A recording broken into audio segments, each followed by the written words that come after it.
Evening all, how are we doing? Hi there Sabertooth Barnacle, hope you're well. Hey Error42, thanks for joining us tonight, I hope everybody's doing good. Long time no stream I guess. Unfortunately I wasn't very well last week, and the week before that I was really busy with all of my other bits and pieces with work and that, and so maybe it's been about 3 weeks, I can't remember exactly, so quite a while anyway, so I'm just going to make sure that I can follow along okay on my phone, and we'll just get cracking here really. So I'll explain what we're going to be doing tonight as well, so let's just, what should I listen to on my phone, because I won't be listening to exactly the same thing that you'll be listening to, so yeah, let's go with that. So tonight basically going to be using the Amiga 1200, and we're going to be creating, or at least starting creating, a manga panel. So for those of you who are not familiar with quite what that might mean, I'm sure it's most of you, but this would be a manga panel here. So this is one that I drew about a year ago now actually. Taken actually directly from the Evangelion manga, but that's basically just hand drawn with basically pencil to sketch it out, and then gone over with ink. So that's an example of a basic sort of manga panel there. So yeah, you got sort of obviously some parts of it which don't actually get framed at all. You got other parts which are framed, and you got the katakana, well, often a katakana, I think they're mostly always katakana in the actual original Japanese manga, giving the sound effects, so sort of da da da sort of sound from here. So it's basically what that means there. I believe, hopefully I've got that right. I might have got that wrong. Just it might be da da da or something like that. But anyway, so regardless, I'm learning katakana at the moment, so I've got a hiragana down now. But anyway, so it gives you an idea of manga panel. So then obviously it ends up in often in sort of book format, and in terms of layout it can really vary. So this is obviously English, and so yeah, so there's no, it's not rigid as such. It's just like any comic show, say you get certain parts of it where the characters are sort of slightly bursting over other frames and that, and it's just super cool really. And occasionally you'll get like an amazing full page piece of art. Let me just find one of the most amazing bits in this. There it is. Yeah, so you get stuff like this, sort of amazing double page spreads here, which are just awesome. So yeah, so that's sort of basically what we're going to look to create, is either one or two sides of that, just for the hell of it. No real reason, no overall objective. I'm going to eventually make a video out of it also. So yeah, that's basically what we're up to. So hey there, Trider Wave, hope you're well. Hope you're doing good. So what I did last night is I created basically two hand-drawn bits of artwork. So let me explain what I'm going to be doing. I'm going to put out a video in about 2 weeks' time, which will include some of what we do tonight. And it's just basically just a let's see what we can do with this old stuff kind of thing, rather than some serious attempt to prove that an Amiga can do it. I mean, I might find there are limitations to this. I'm sure I'm going to find lots of limitations to doing this. It's just purely just to see what can be done really. So the panels are going to be made up of 3 different types of artwork. There's going to be scanned artwork, which is kind of what we're going to be working on tonight. And then there's going to be vector-based artwork, which I'll briefly show you in a moment. And then we're just going to do some straight-up pixel artwork as well. And we're going to bring all 3 types of artwork together into an application called Draw Studio, because it's got a really super good EPS export, which means that I can easily then take that off the Amiga, put that onto my Mac, and then print it. Now, it may disappoint you that I'm not going to go and find myself an Epson Stylus 400 or 600 or something like that, or a Hewlett-Packard DeskJet 660C to print this out off directly from the Amiga. I do have turbo print, but I'm not in the market to be looking for a 25-year-old inkjet or similar. So that's basically what we're going to do. So whilst I'm still on webcam full screen, the bits of artwork that I drew last night were, you may have seen them on Twitter. So there was this one of Yoga Hibiki, basically Ranma's main adversary in the manga, so it was a sort of a fairly quick drawing. This one maybe took me about, I don't know, 30-40. Yoga's just a little bit too tall for my liking there. And so the panel that I'm going to put together is based on one of the story arcs that is featured in the manga, where basically Ranma disguises himself as Yoga's sister Yuiki, and Yuiko, I was getting it right, so basically it's just this sort of story arc was never included in the anime, but it's kind of cute and funny, but I thought it would be quite funny, so I've got a couple of drawings there. They both need a few little corrections, but they're fine, don't get me wrong, but can't help being a bit of a perfectionist when it comes to these things. But it also is good because it's going to show a bit of photo or scan editing today, how we can shade these, how we can clean these up, and how we can then lay them out in Draw Studio as a bit of a starter for 10 on the manga panel. So I imagine tonight's stream is going to be about a couple of hours long or so. So yeah. Chinny Vision hand scanner, not quite tried a wave. That's the other bit. So okay, so the printing, yes, that won't actually be done on via the Amiga. I could do it if I had a suitable printer. I've got Turbo Print 6. Bought that years ago at the World of Amiga, but I don't have a suitable printer to do it, and to be honest with you, I think it'd be more hassle than it's worth.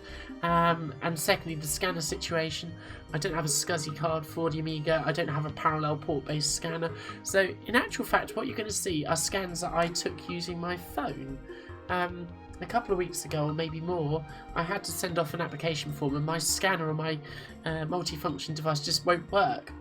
Can't get it to connect, so probably with a USB it'd be fine, but anyway. What I'm going to do is, well, what I did is actually use this application on my phone to take some pictures of this artwork this morning in good light, and I have to say, it's not print quality, but it's pretty damn good actually, particularly as my iPhone's about 4 years old now as well, so that's what we'll be seeing. So without further ado, let's flick over to full screen now. You're going to not see this frame all the time, so you're not going to see this all the time. I want to be able to use excerpts of what I'm doing today in the forthcoming video in a couple of weeks, so I'm just going to go full screen here. So you've got a 24-pin colour dot matrix, so I can have error 42. Well, that's most kind of you. I'll buy myself some earplugs at the same time, so Sakosha, yeah, that was Panasonic. Oh, nice. Yeah, I used to have a Star LC20 when I was it was the first printer I had for my Amiga, black and white only. Made a terrible racket like all dot matrices. Right. So what I've already done is I've already got my scans, inverted commas. I'm just going to do this through OBS at the minute, which is the software I'm using to stream. I will flick to full screen my end as well, but just for the moment, just so I can keep an eye on things. I hope the levels are good for you guys, that you can hear everything okay. And yeah. Right, so let's show you what I've scanned, again, inverted commas in. Right, so let's go with the full size, because we can actually show these quite happily. Well, I say that, maybe not. Sorry, I thought I could, but now that's the problem that we might come across a little bit whilst we're working on this. Okay, so there it is. So it's coming just fine actually. It's quite clean. We can clean it up a bit more, and we can add some shading and correct a few bits that are a little bit wrong about this. So it's not too bad actually, considering it's originally derived from my phone. So yeah, LC20 was 9-pin. That's right, Sabertooth. So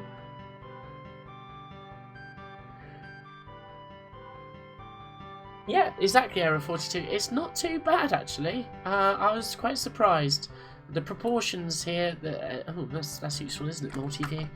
The proportions are, if there are any inaccuracies, do tend to be down to the fact of my drawing.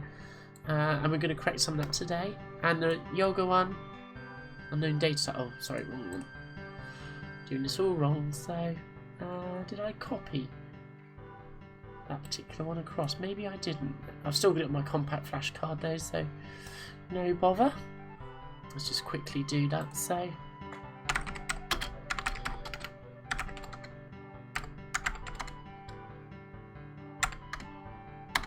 There it is. That's what I want. Just gonna drop that file into here.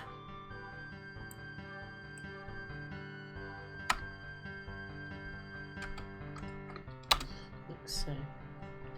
Okay. And now I should have the reduce. Oh, well, you say that, but where's it gone then? Why is it not showing?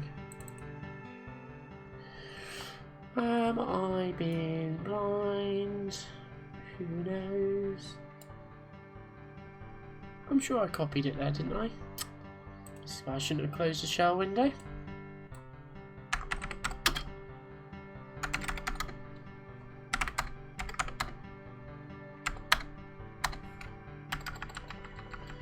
I'll just copy it to the RAM disk and see if it's in there. Yeah.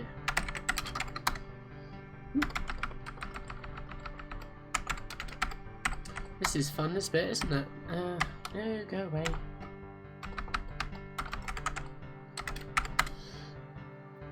Right, try again.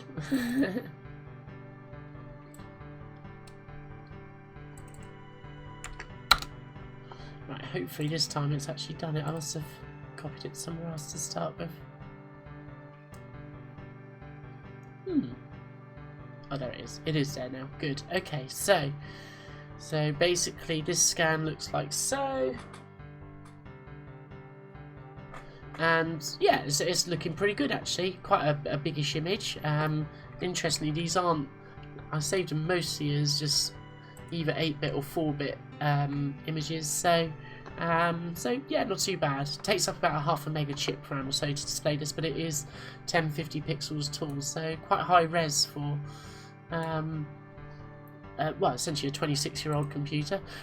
So that's all good. So what we're going to do first of all is we're going to clean up these images a little bit because they have some artifacts from the scanning. So yeah, drag and drop fancy pants. I know. Get yourself King Kong. It's the way to go with the Amiga shell. So try that with your MS-DOS prompt or whatever it is. So let's open up photogenics to start with. Because what I want to do is basically get rid of as much as possible of the artifacts, and there's a nice little quick way I can do that with photogenics. I do need to really reacquaint myself with this package better though, because it's quite clear to me that I've forgotten a lot of things, and I was experimenting earlier on with things that I thought were good for essentially doing a threshold action, and it just wasn't working. So I found something that's going to do the trick, but isn't necessarily the way that I'd have done it years ago. So talking of drag and drop, I can carry on the drag and drop fun. That's the wrong bit. Let's come back here. And so just to tell you about this Amiga 1200, it's basically this one here. I'm going to go full so you can see it a moment. You've seen it before, guys, most of you, I think. So there it is. It's not the one I won at Swag, I'll be honest. This is my Minty Amiga 1200. The reason I'm not using the one from Swag is because it's just 2 mega chip. It's got no hard disk or anything like that in there. So yeah, so it's basically the better of the two, shall we say, if not just in condition as well. So but otherwise it's not grossly expanded, it has to be said. It's not as nippy as my Amiga 1200 was when I had it back in the day. Well, once I'd upgraded it a bit. It's got an ACA 1221 EC in there, so it's a 28 megahertz O20. It's got about 10 meg of RAM, obviously 2 meg of which is chip. and 8 meg of which is the fast RAM. So I'll talk a bit about that whilst we're working away. So I'm just going to load this into Photogenics, and it basically creates it as a 24-bit buffer image, because obviously you can do 24-bit image editing on here. So where you've got the dithering is where it's not pure black. So what I'm going to do is I'm just going to switch it on so it will actually show what we're doing. I'm not actually going to paint here, I'm just going to let that clear in a moment, because I hadn't chosen my effect to start with. So yes, it's moderately accelerated, but roughly about the speed of an Amiga 3000, although the AGA does give it a bit of a boost. So I'm going to go to posterize, and I'm going to change the threshold for this. Oops. The threshold for this essentially to be 2 bits, which means essentially 4 colours. And what this will do is erase a lot of the extra bits of detail from the scan that we don't need, and I just need to effect that like so. For some reason, when it posterizes, it changes the background to a slightly off grey. I'm not quite sure why. So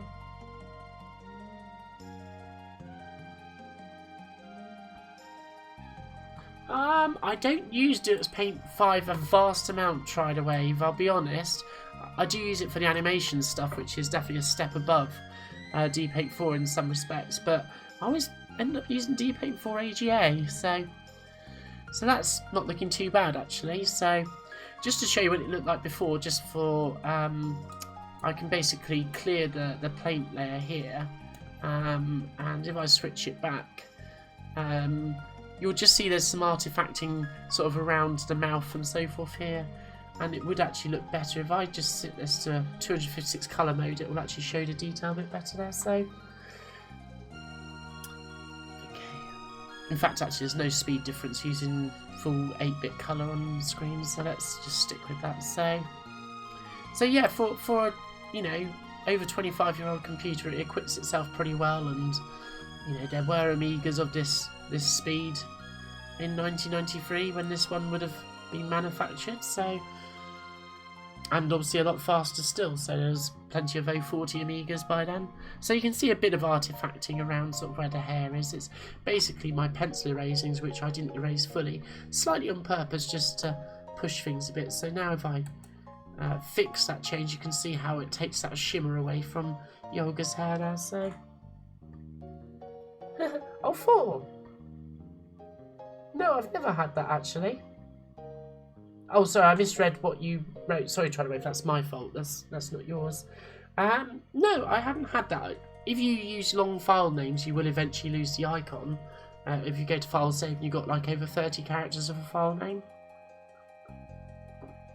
Although if you use a more modern file system, I don't think you get that problem, but I'm pretty basic when it comes to these things. So basically here what we've got is a somewhat cleaned up image here, which is I can take into Deluxe Paint or something like that to edit. So I'm going to fix those changes because it's all done on like a layer that's above the actual image, a bit like layers in Photoshop, except you've only got the one. So yeah, it's very strange to Try to Wave. I've not come across that before. So, and actually you can see at the top here that this buffer, the 24-bit buffer for this image, is almost 3 megabytes, which is obviously larger than the actual chip RAM. So it's doing a lot of stuff in fast RAM here. So you can see I'm down to about a megabyte of fast RAM there. So we're definitely on the threshold of not being able to do this. What I've spec'd out here. So,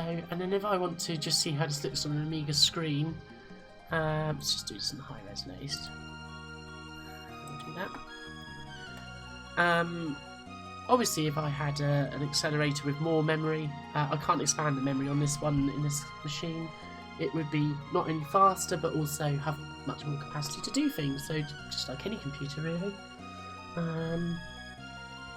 Back in the day, once I'd actually started upgrading my Amiga 1200, I actually had an 030 50 megahertz to start with, which was probably about twice as quick as this. So yeah, pretty decent. Very good card actually. And then I went to an 04040 megahertz, which ran like stink, and that was probably don't know how much faster than the 03050 that was, but I'm going to say it was probably about twice as fast again. So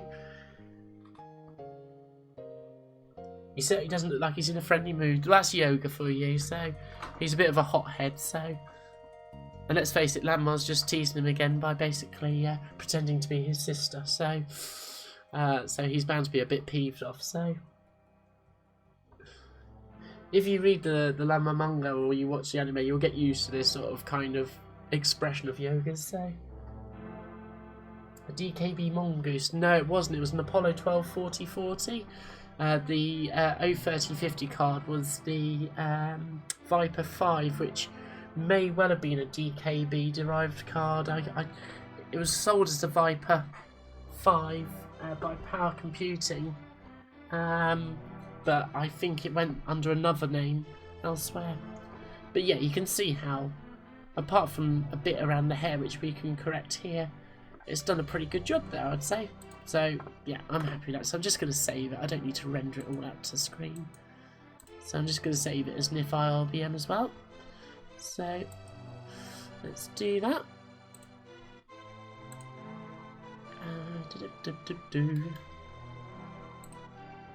Did I go back full screen for you guys, or are you still thumbnail size? Oh, I did. Good, good. Just wanted to make sure, because otherwise you will see literally nothing tonight.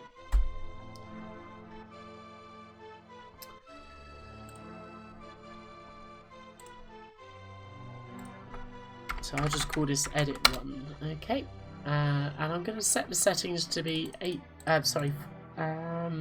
just 3-bit planes. I think. What can I do? I'll just do it as 4 actually. No dithering.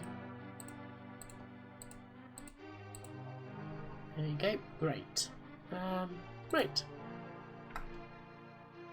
So that's going to save that. Oh, maybe it was 3 times as fast than Sabretooth. I just know it went like stink, so... And towards the very end of having my Amiga 1200 in the late 90s, I actually acquired a Blizzard PPC, so... But ultimately that worked out slower, because there was not very much PPC enhanced software, and unfortunately the Blizzard that I had was like the most basic one. So it was a downward step to an 04025. So, which was still fast, but not as good as the 04040, so...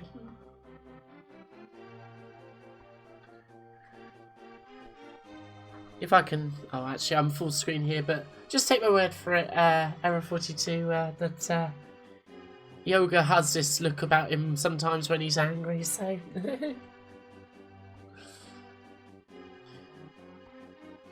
So yeah, it'll be no surprise to any of you, hopefully, that... when it comes to saving large graphics, this 26-year-old computer is not that fast. But if I put a faster processor in this Amiga 1200, just like a PC or a Macintosh, it is going to run faster. So there we go. So I'm happy with that one. Now that it's saved, we'll find it actually displays on screen pretty quickly.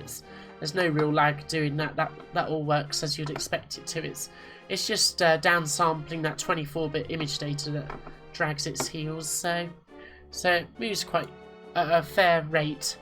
Now let's take in, well, technically Ranma, but Yoiko. Oh, nice. Guru!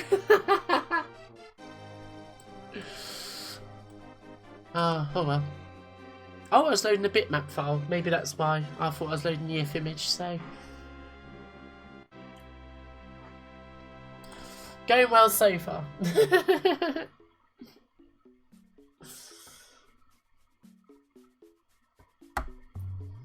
Right. At least it reboots quickly, huh?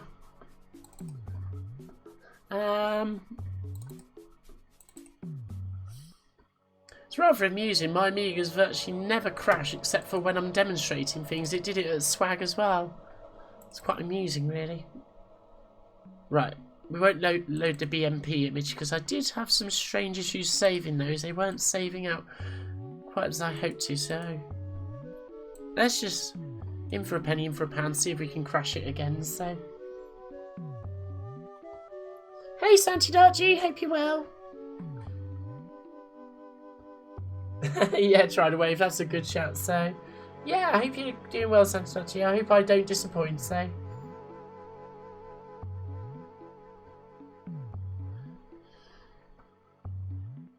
Okay, so this one's scanned in pretty cleanly, I would suggest. So let's just again do the same thing. We'll just bring this down to the channel. Let it have a little think about it. In fact, this one shows us as being even larger in memory compared to the other one, despite being a slightly smaller image. Maybe it's just a large blocks of black. Black. Hey there, Auntie. Hope you're doing well. Nice of you to join us.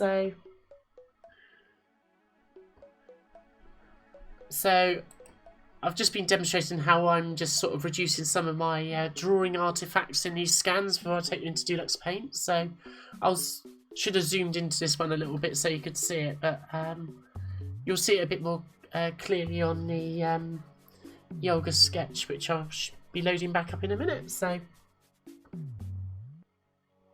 your vampire crashes constantly. That's not good. Try to wave. That's a shame.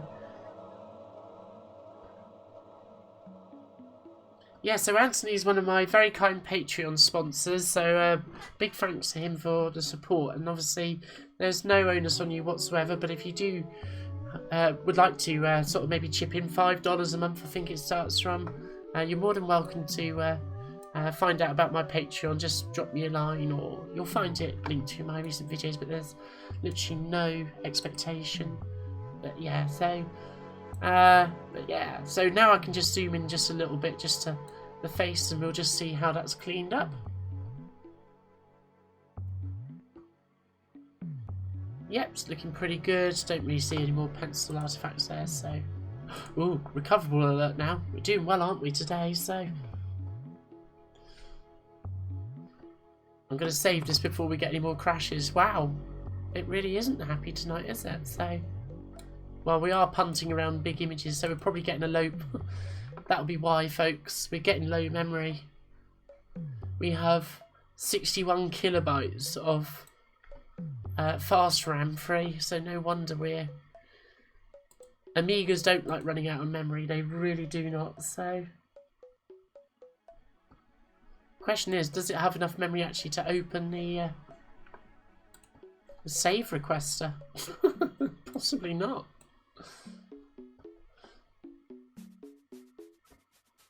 Let's see if we can prompt it to.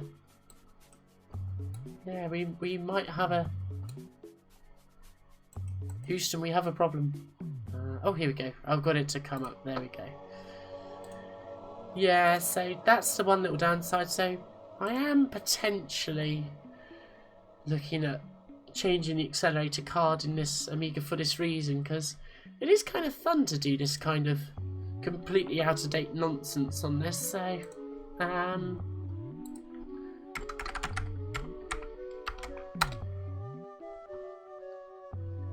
So we don't want any dithering again. And we'll just bring the bit planes down to 2, so that's basically 4 colours. Good. Just about enough memory to run a C64. Absolutely right. So fire up the emulator whilst we're using this. So yeah, we've got 43 kilobytes of fast RAM and 500k of chip memory. Sorry. So yeah, so we're running close to probably about the limits that we can do with the amount of memory I've got in this Amiga 1200. So we will see what happens when we begin to composite these together in Draw Studio. So that could be interesting.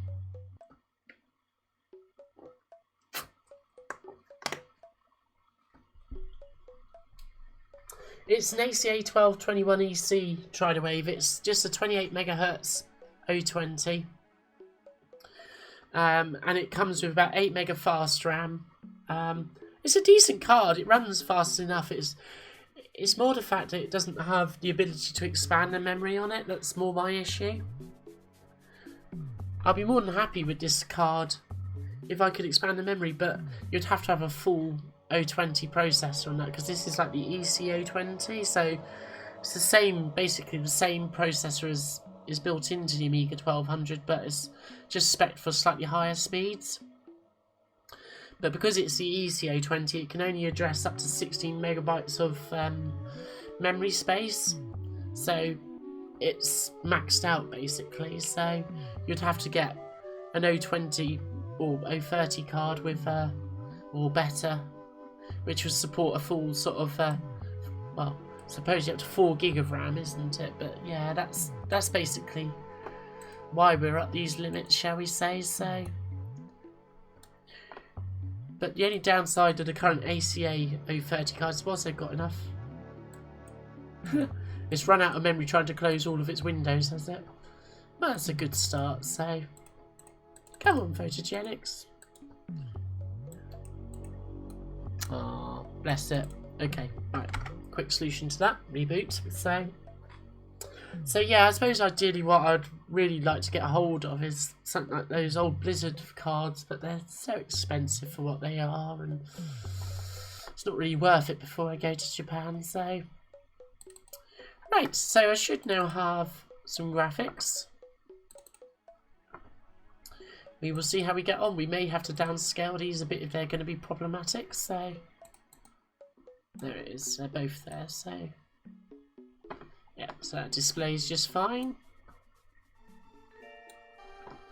And this one, all good. So we'll start with Yoga. Just going to take them to do this paint here. So other paint applications are available. I'm just going to adjust the screen format a little, so just because it's cutting off at the edge a bit there. There we go. Good. So what I need to do is just basically patch in some of these details up here, and I want to tidy up this, you know, correct a couple of the bits that aren't quite right about it. So I'm just going to use freehand.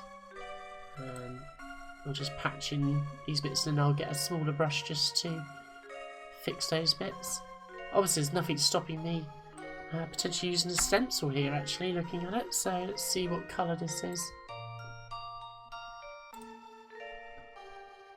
That's the first colour there. So yeah, we could just invert that. So not going to allow me to do it.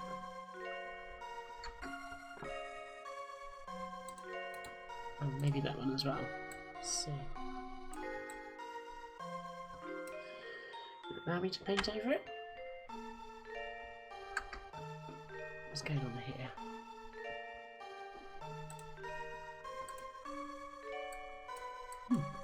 Strange, won't let me use my stencil now. Why would that be? Oh, hang on.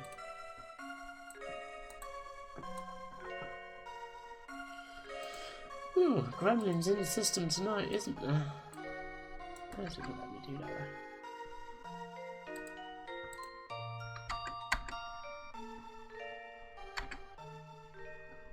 Ah, is it because I had the wrong colour selected? If it is, I'm just an idiot. I'm an idiot. That's okay. So yeah, you can see how quite easy it is to change all these black artifacts here. So what I can do is I can just probably drag over the top of this, and it should still look pretty decent. Might be a little bit more selective about it, just because I don't want to affect some of the bits where it is anti-alias, so or it's just got a little bit more detail in, particularly sort of around the eyes and that. So I'll just do this around the hair. Let's use a free hand for scarf here. So that's fine. Okay.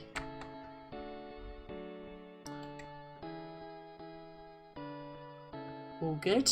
And we just need to tidy up the the trousers here.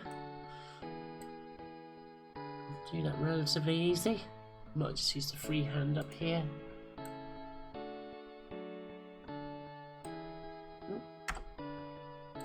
Yeah, a little bit more carefully. It's the beauty of having LCD monitors though. No flicker. Obviously if you had a multi-scan or a VGA monitor and the appropriate driver, you could avoid the flicker back in the day as well. But so if you had just your 1084 or like I did, a television over RF, you would have had to have put up with screen flicker. Not so good when you're working on high-res laser screens.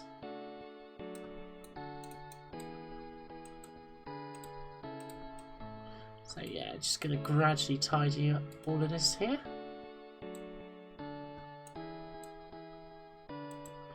Because I don't want to obliterate that quite nice edge that it's got here, so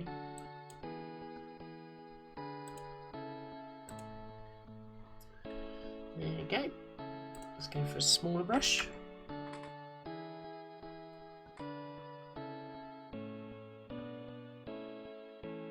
Yeah, quite quick, yeah.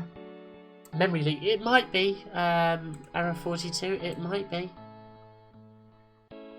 It may well be that, so.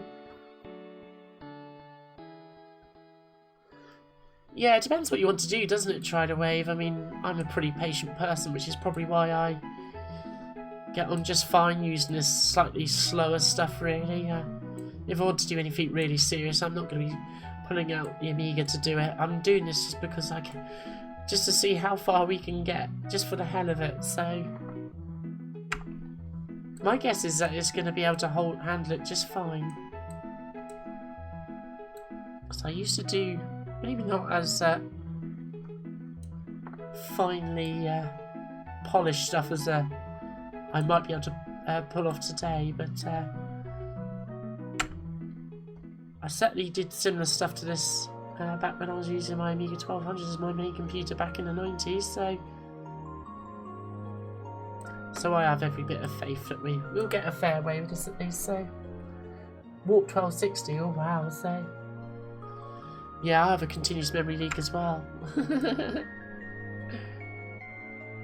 But yeah, those Warp 1260s do sound good, but it's I wouldn't have the use for it really. It's on the Amiga mostly I do pixel art, and I don't need an 060 to do that, so it's my time that's the thing, that's the precious commodity. So there we go, just roughly do this like so. Just look over here. Yeah, that's good. Okay, so we're not too bad here. So up here I noticed that I didn't quite finish my pen line quite correctly here, so I'm just going to touch that in. Turn off the stencil to start with though.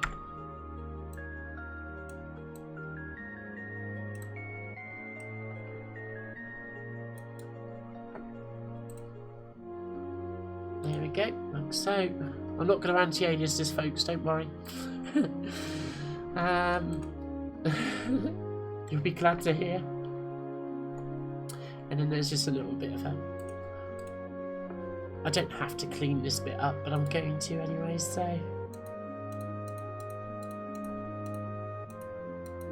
okay. Okay, little stray pixel there. So yeah, this is the kind of thing that I'd have certainly been doing years ago, is cleaning up scans and images like this, so it's all looking quite good. So the bits that I want to fix up, mostly around the teeth here, I made a bit of a boob with my pen line. I was meant to curve slightly outwards rather than inwards, and I tried my best to try and correct it with the pen, but you can't hide a mistake like that really, so I'm just going to fix that here so the teeth are actually splaying outwards, as it were, rather than inwards. So that was the first thing I wanted to fix. And by using a little bit of anti-aliasing here, I can soften that up.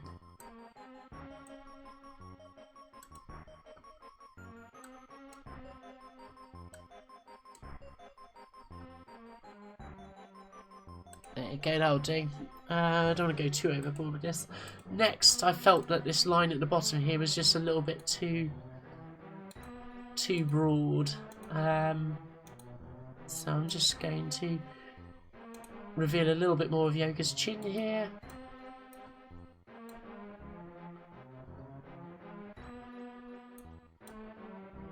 Like so. So that's all good. Just again, just soften it up just so it's matched in with the above. There you go. Great. Was there anything else I was going to change about this? I think that's pretty much it for Yoga. So one thing I do need to do is I need to now make this a white image. So what I'm going to do, let's just see where bits of that background are coming through. I'm going to convert those to black as well, I think, actually. So just clear that. Convert. Just because I don't want those to be that grey, because that's the background colour, and all will make sense soon. So let's just do that, and then to the top here. There we go, and down here. So Deluxe Paint is definitely very useful for editing stuff like this as well. It doesn't have to just be for new stuff, it's quick and easy. Hey Phil, how you doing?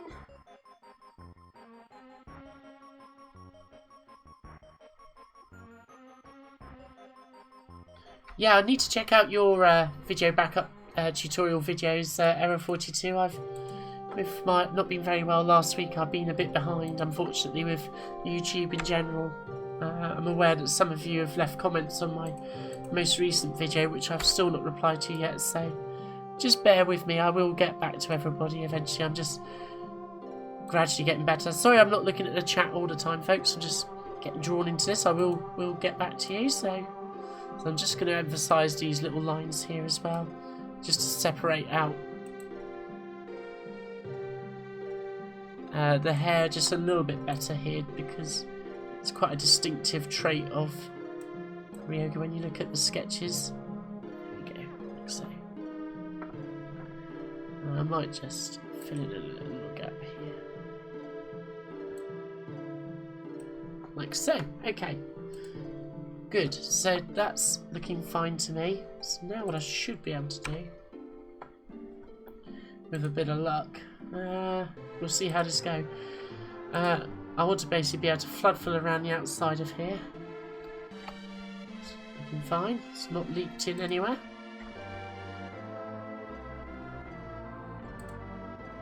Good. Okay, that's everything now. I can set that back as the background now, because that now means that when I pick up bits, it's going to be transparent. Now, the reason I'm doing this is because I feel that I've made Yoga just a little bit too tall. So I'm going to correct that. Now, I can just about do this in Deluxe Paint, although sometimes I have to do this in Personal Paint, because Deluxe Paint will not allow me to snip a brush that's bigger than the screen. So I'm going to attempt to patch this up right now. So this could go horribly wrong. It's going to be a little bit difficult because I can't actually see all of Yoga at once. So it's going to be a bit of guesswork, I'm afraid. So what I might do is actually just change the brush handle to be the top left. And as long as I'm not...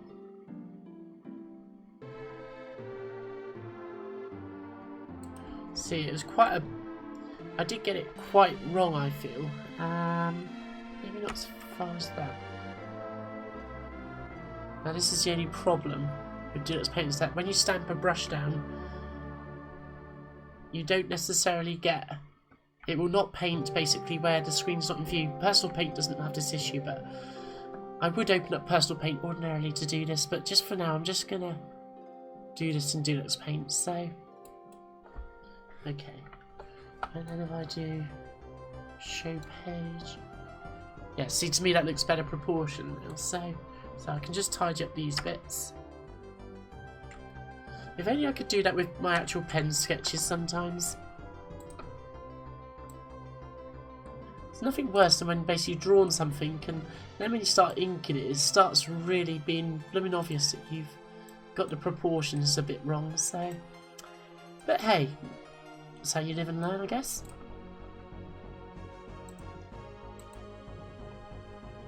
Okay, that's fine. And we'll just patch up this bit here.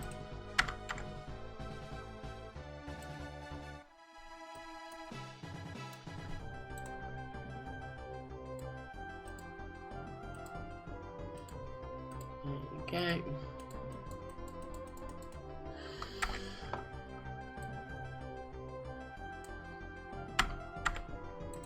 I think we'll get away with this as a simple edit, so...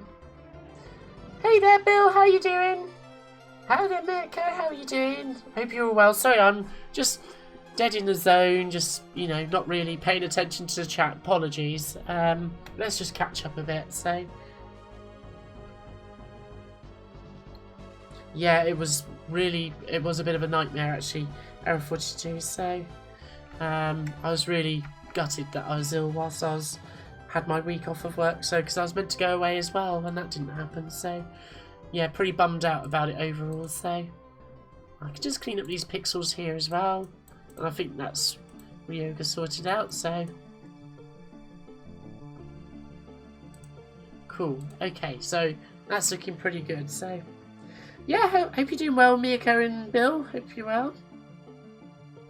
Oh, thank you. That's so kind. I'm glad you enjoyed that last video. So, yeah, ActRaiser, you know that Tidal Wave's on. So, no danger of Warhol flood film crash. Well, let's hope not. 1200 went off to a bit of a rocky start there, but we're back to plenty of memory situation again now. So, loads of memory.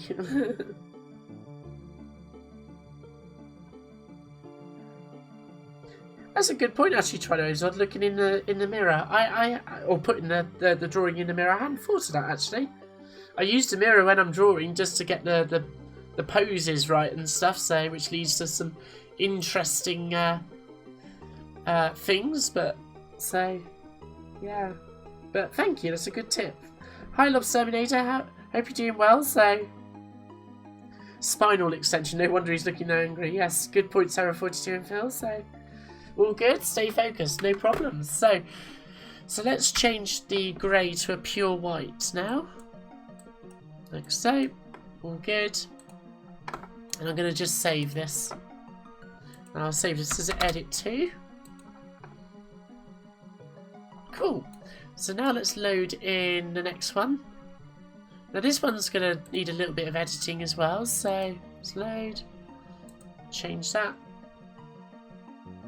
I'm just going to do the same thing again with the screen format just so that it's not hidden from view, so you can see it all by the capture card. There we go. So we've got not so much clearing up to do. This one's coming pretty clean actually, all things considered. So we'll just do a little bit of basic tidying up here. So doesn't need a great deal, thankfully. So. There we are. Let's see what we've got down here. Yeah, that could do is being tidied up. So just to move to this particular point in the image, I just basically move my mouse where I want to be and hit N on the keyboard, and you can just basically zoom in or move to basically wherever that particular point is. So let's just magnify here. Clean up this little bit here a little. Now, one of the bits I wanted to correct with what came in from the scan was, oops, I've got a freehand on, is just to emphasise these little lines here because they help give separation for the legs. So, let's zoom out a minute just to make sure I'm not going overboard here. Oops. Over here. There we go.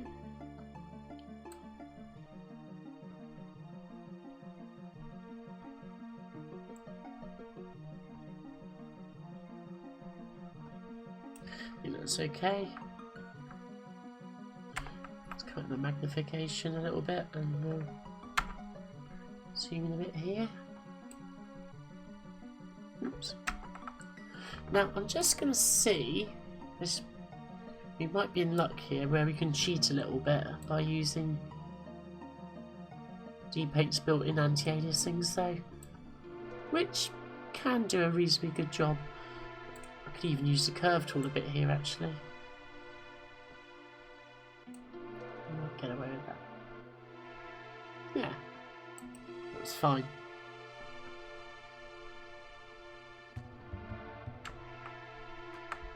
No, it's okay.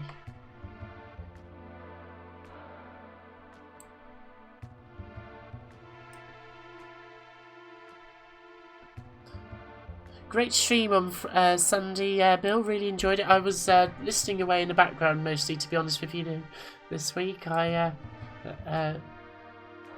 Good fun as always. So yes, really enjoyed it. So I'm just gonna add a little bit more to these. Turn the fountains in a moment. Like so. And this is where I made a little bit of a boob in my drawing, so I'm just gonna clean this up.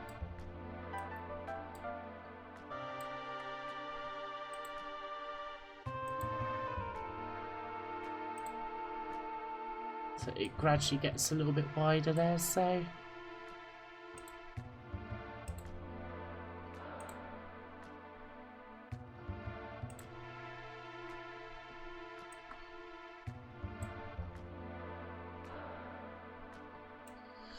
there we go. That's fine. I think that's okay. I might just take a little bit more off here. Yeah, let's go with that.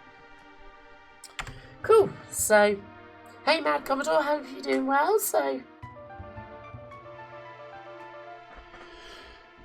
the bit which is really not quite right about this sketch is the back of the jaw here. I got the perspective a little bit wrong, and this was a really rushed sketch, this particular one. I cobbled this save before doing this, but I'm going to have a bit of faith in my ability here. So, right, so let's just change the brush handle a bit. What I could do with doing is actually making that a transparent colour to start with. Let's do that again.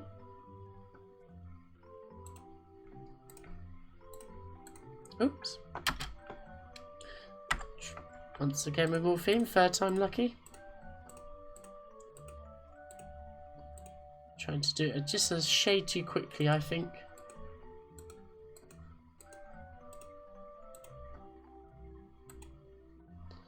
Okay, all good. Didn't right click there, which would have cut the brush, so oops. Just see if I can get this directly over the top. There it is. Now, what I need to do is just ever so slightly. Let's just go to the spare screen. What I'm going to do is I'm just going to snip this bit away here like so. I don't usually do this with my drawings. I usually just end up having to start them all over again when they're a bit wrong, but it was kind of good in a way because it shows that basically you're doing image editing. And that was all part of basically what this next video of mine is going to be all about. So immediately I can see that this is looking a lot better for its intended purpose.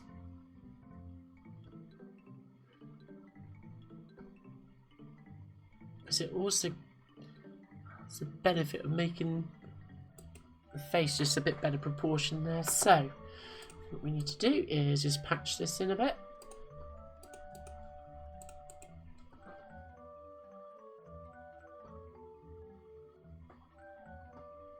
Oh no! You lost 30 seconds to the stream. Oh well, if it does it again, do let me know, so...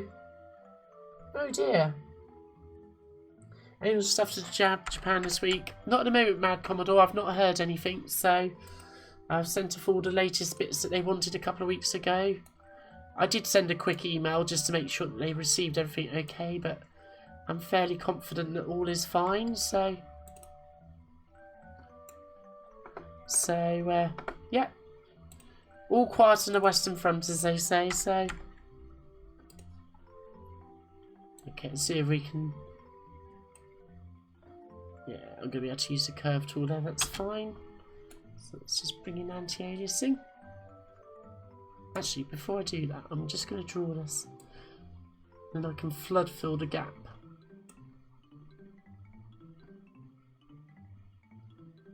And then I'll anti-alias over the top of it.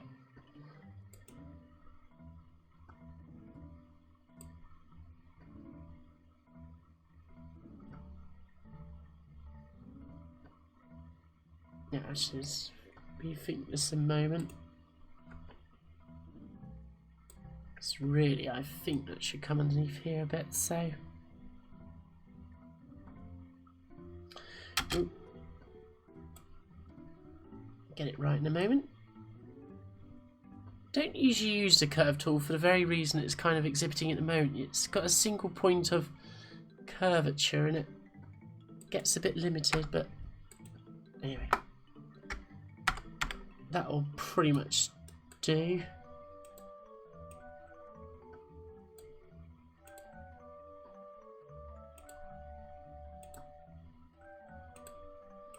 Okay. And we'll just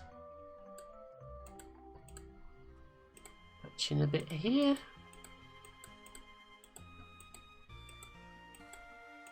Okay. That'll do.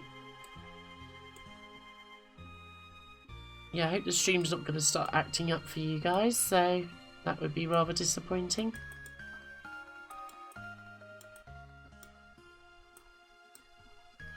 Okay, that's looking good. What's his stream directly from the Amiga? Yeah. Yeah, that's true, Phil. I probably couldn't, so...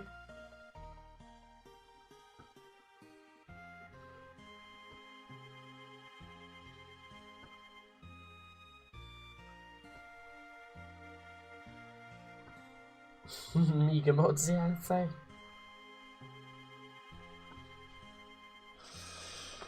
Okay, so that's looking better, and then I just need to fix up this rather disturbing large chunk of, it's almost going to say Ranma there, but we will stick to the alter ego that Ranma is posing as here, Yoiko. Here, so I'll just get that to curve down like so. Okay, it's still not as good as I'd like it to be, but I'm gonna live with it. I'm gonna. Well, I could just put a little bit of extra height in the hair. Oh, let's just do it. So, because this isn't too difficult to do, so I can take this up here. One thing I do have to be slightly mindful of is that I'm doing this on an Amiga, so, and with the built-in chipset, the pixels are not going to be square, so. Have to be a little bit mindful of that. So they're slightly flat on a PAL Amiga, so it does have an effect on proportions sometimes. You just got to be a little bit mindful of it. So I don't want to go overboard with this edit here. So, but as this is the last thing that we've got to do, I'm sure I can get away with it. So just gonna zoom in here just to do this.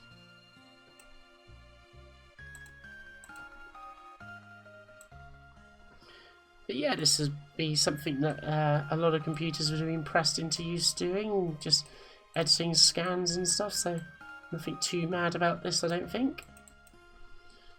Okay. That looks okay over there. I just need to patch in this. Okay, I'm just going to anti-alias now.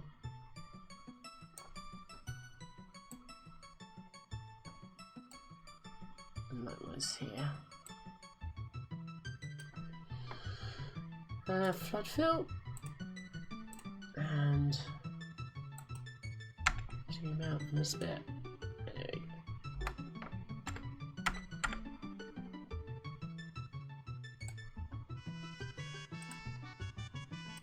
There we go. So, yeah, probably can't play an MP3 on this Amiga 1200 as you're saying, guys, but at least I can do this bit, so... Sorry, I just released a couple of your messages there, so...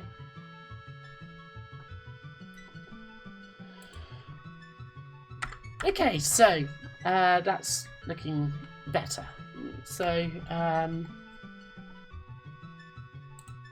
another little thing I could just correct whilst I'm here, because why not? There you go. Just to thin down this line here a bit. So, okay. Right, that's as much I'm going to do to that. So now I need to do the same as I did before, which is to convert the any of this grey into the black. So I'm going to invert that. So. And do the same here. So yeah, if you've got any questions whilst I'm doing this, guys, just make sure you throw it down in the chat. I will eventually get to it. And yeah, I'll be more than happy to answer that. So that's what I'm here for.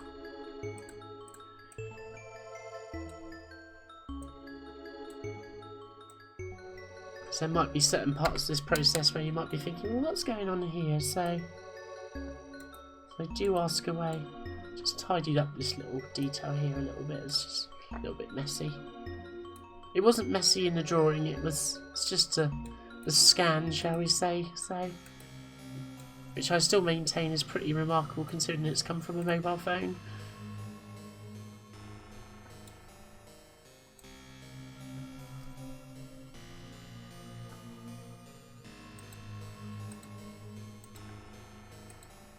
Gradually close up that gap there. There you go, that's better. That'll do. Turn stencil back on again and just repeat the same process. Just need to make sure that this bit over here is done. And down here.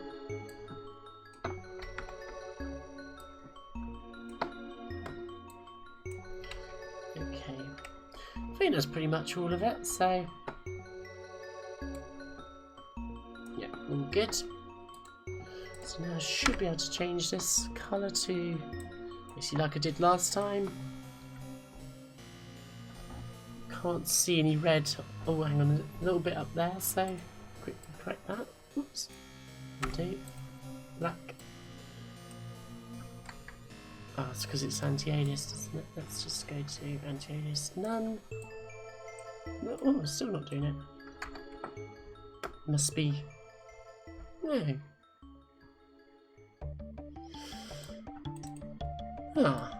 Oh, it's because I added those pixels since it's creating the stencil, isn't it? So there we go. Okay, I think we're all good there. Looks fine to me. Good. So let's just save that. Oh, actually, before I do that, I'm just going to fill all these bits in when I turn off the stencil.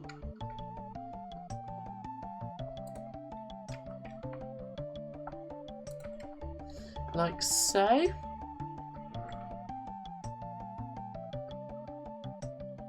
Oh, did you? Oh, sorry, Mad Commodore. I will sort that out. Sorry. That's the problem. Sometimes you get off a stream and you've completely forgotten what you've said you're going to do. So I will dig out that link for you. So.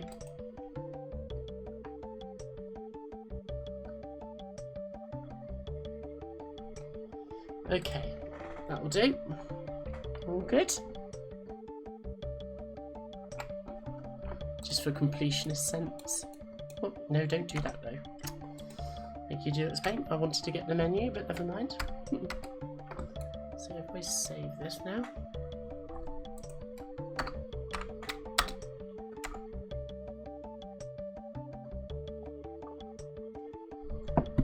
Oh, and I can also change the palette to white here, so.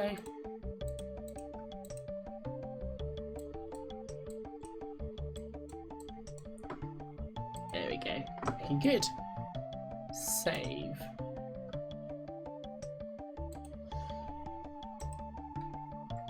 Okay. Good. So now if I'm just going to come out of this and see what we've got memory-wise.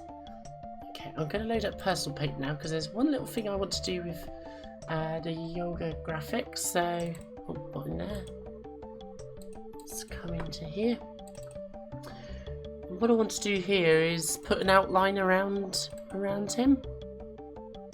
It will make more sense when we actually start building up the manga panel in Draw Studio, but let's go to load. Oh, actually, I don't need to bother with that. Drag and drop will be our friend, so like so. Thank you, Error42. Hey, Just80, how you doing? Hope you're well. Great to see you here, so...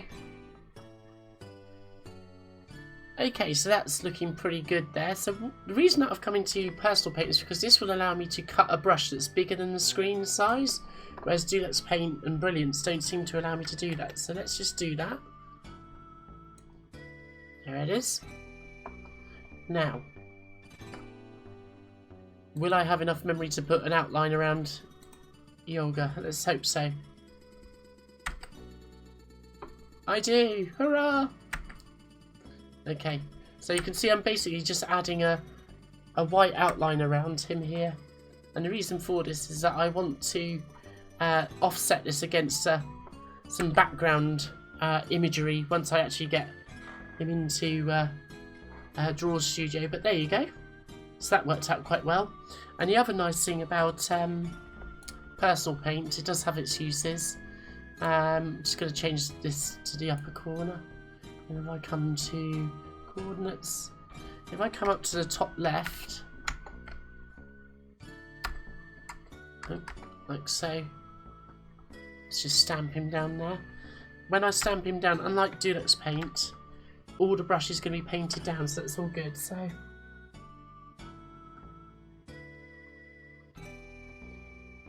I shall have to check that one out.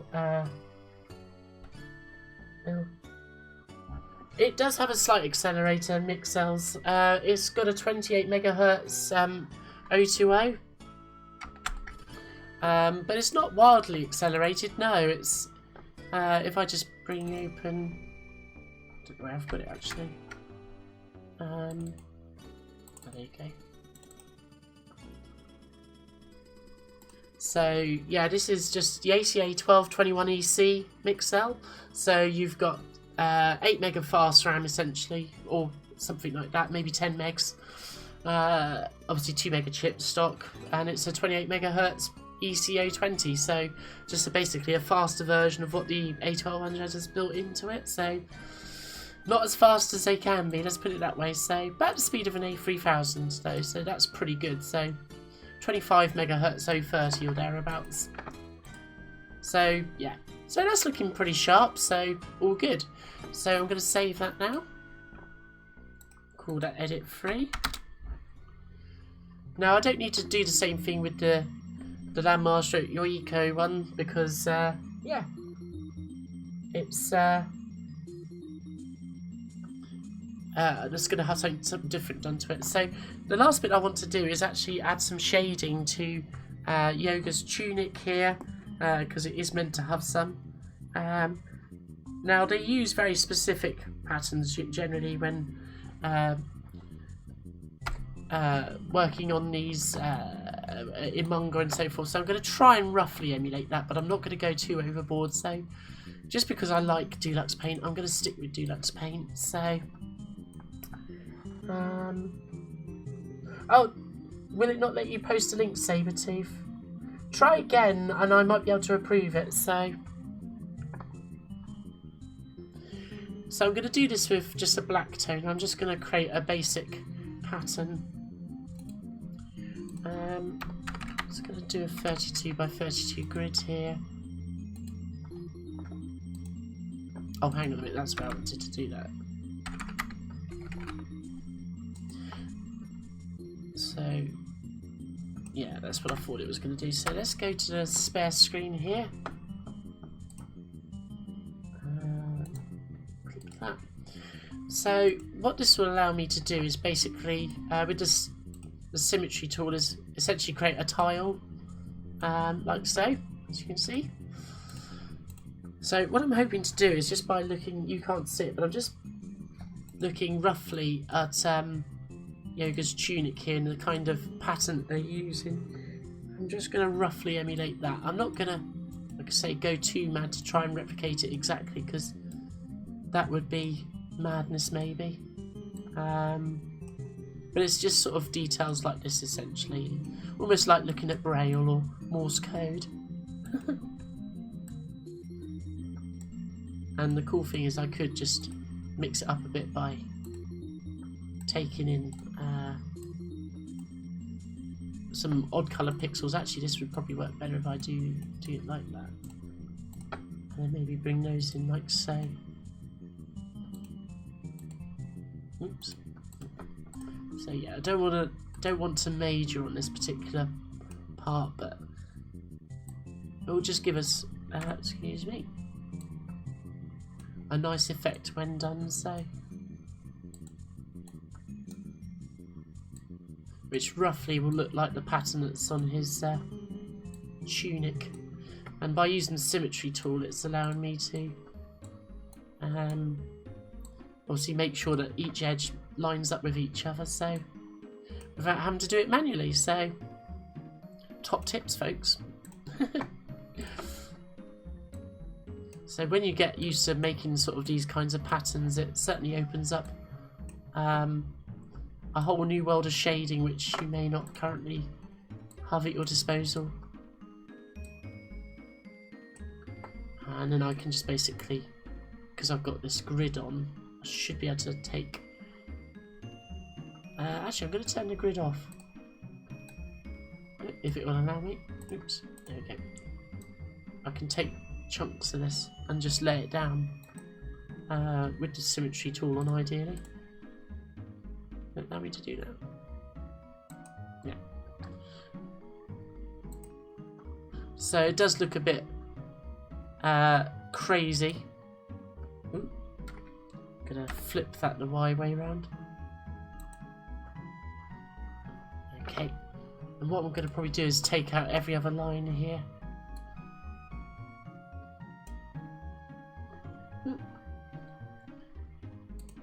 Symmetry doesn't work with filled rectangles, apparently. Interesting, didn't know that. Or it did it, and I didn't notice. Yeah, if we just thin this out a bit, it might look a bit better, so... yeah, I'd say so. As I say, I could spend a lot more time getting this pattern just right, but I don't want to spend all the video just editing this pattern. Okay, as I say, I could do a better job of that, but that's not too bad, actually, I'll be honest. I actually don't completely dislike that as an end result for that very quick edit there, so... The trick sometimes is actually finding where the gap is, and sometimes it's easier just to come out of the full screen view and just draw in like so. That'll do for me. Great.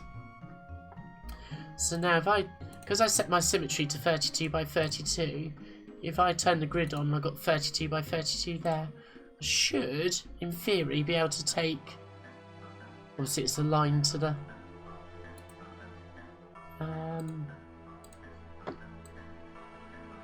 let's do this properly. Let's align this to the left edge of the screen. Like so. There we go. I think we're all good there, and then turn that on. I should now...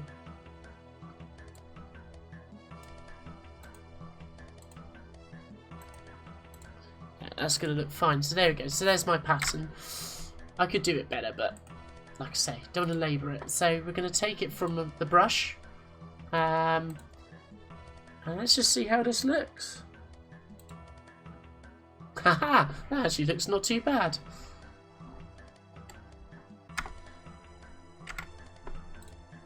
Like so.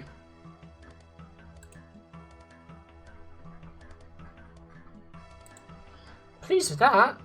Yeah.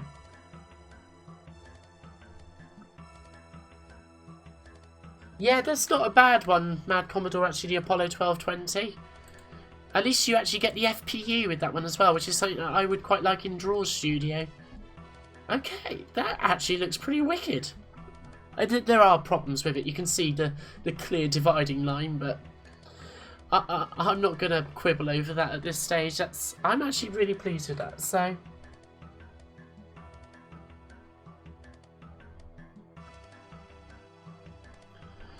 Right, so... Any more shading that I want to do here? I don't know what, I don't need to look at that anymore. I think that's all I'm going to do to this, actually.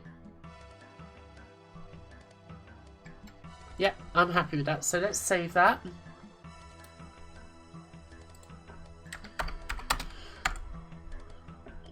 Cool. It is a neat trick, isn't it, Phil? Yeah. I could, like I say, do a bit more to it. I could finesse these lines more. I could do loads more stuff to this, but to be honest with you, I'd probably do them with the drawing in the first place. I just wanted to show us really pushing our Amiga usage for this, really. I wanted to... I'm not saying that making a pattern and doing a flood fill is the Amiga on steroids, but it just goes to show what you can do on a computer, doesn't it? That's old, you know, so it's all good. So, I'm happy with that. So, I'm now going to load in your eco, because I might be able to reuse this pattern just about for this top. So, I'm just going to get... Actually, she might be in the start of this manga. No, just bear with me whilst I get the right volume. Oops, phone on the floor.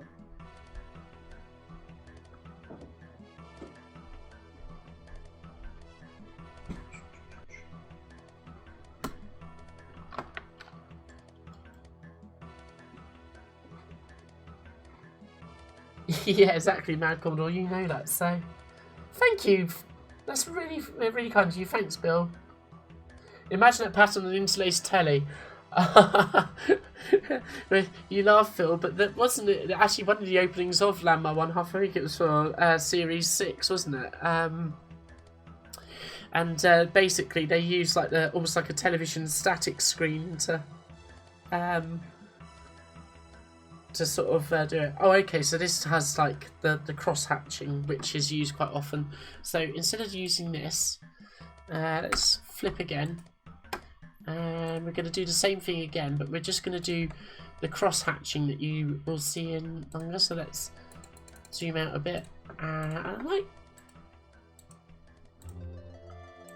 let's see what we can get here. I might be able to just reduce this a little bit. I might just make this 24 by 24. So the cross hatching is essentially well, like this basically, and it's just gradually shading it in. I'm not saying I'm the best at doing these kinds of patterns, like true manga artists. I'm going to start again there because that is pretty awful, actually. I'm better at doing it with pen, to be fair. So doing this on screen is a little bit unusual.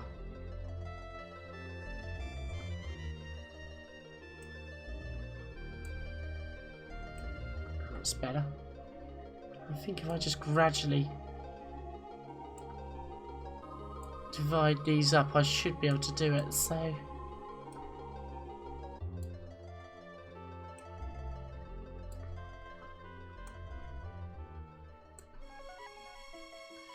yeah, so some of these patterns would look pretty mad on your interlaced telly, but there again, you've only got to look at what Commodore supplies as the default workbench patterns in the preferences editor to realise that screwing up people's eyesight wasn't always a big consideration.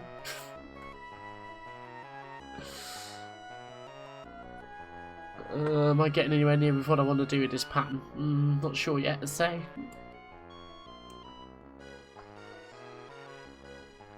This might be a case of one of those things that works on paper doesn't work on screen. But let's see.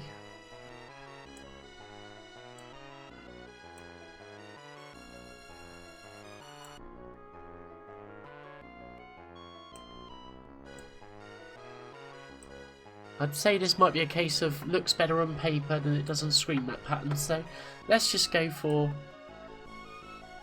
a basic sort of divot pattern here.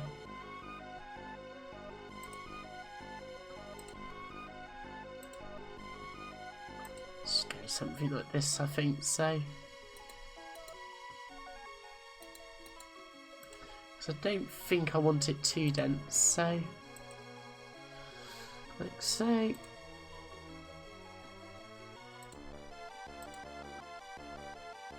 Although maybe it won't be such a bad thing to have it a little bit denser. Let's have a look.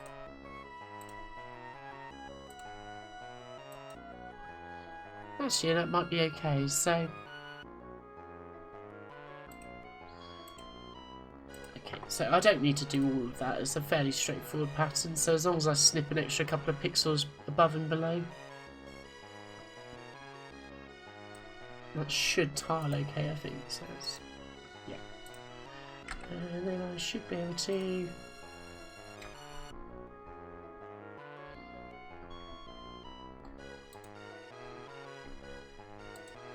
Yeah, that works for me, I think. So just double check there's...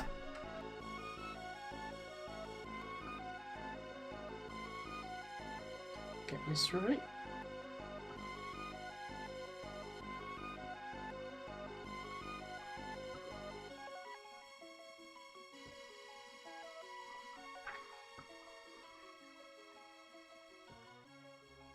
Just trying to make sure there's... Yeah, it's all good, I think. Okay, so... I keep on wanting to zoom out so I can see the whole image, but if you do Shift and S, you can do that, so... Okay, one of the things I will just tidy up is just these little cheek marks up here, because they're a little bit smushed from the scanning, so... Let's just unsmush them. I might just make them just a little bit more delicate than that, actually. Oops. Let's do that.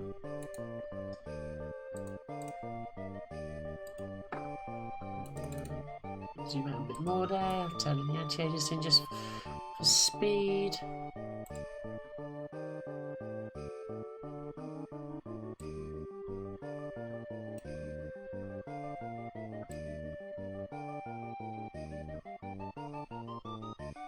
Much better. And do the same over here.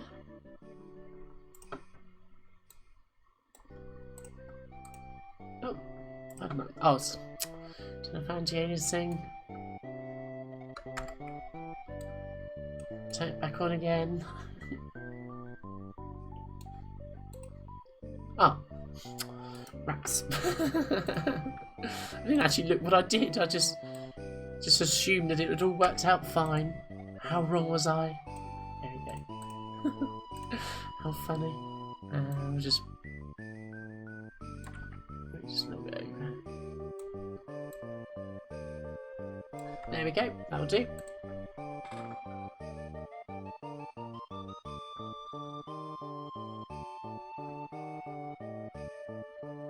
Yeah, exactly, Mad Commodore. It would have been handy to have Deep 8 freeze, though.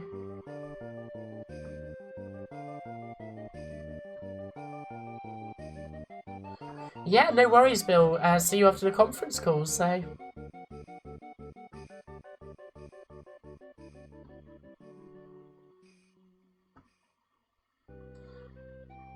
Yeah, exactly. Lots of Terminators, so...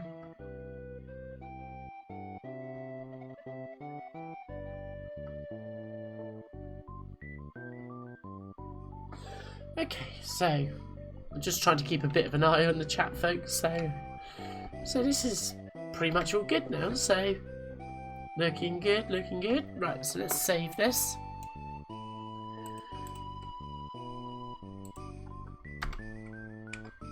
That's number 3. I just want to load in the yoga one. Just to make sure the background colour is correctly set. It is great.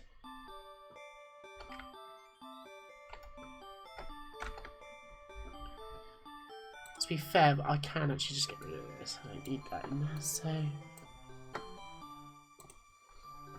And I'll do the same with Rico.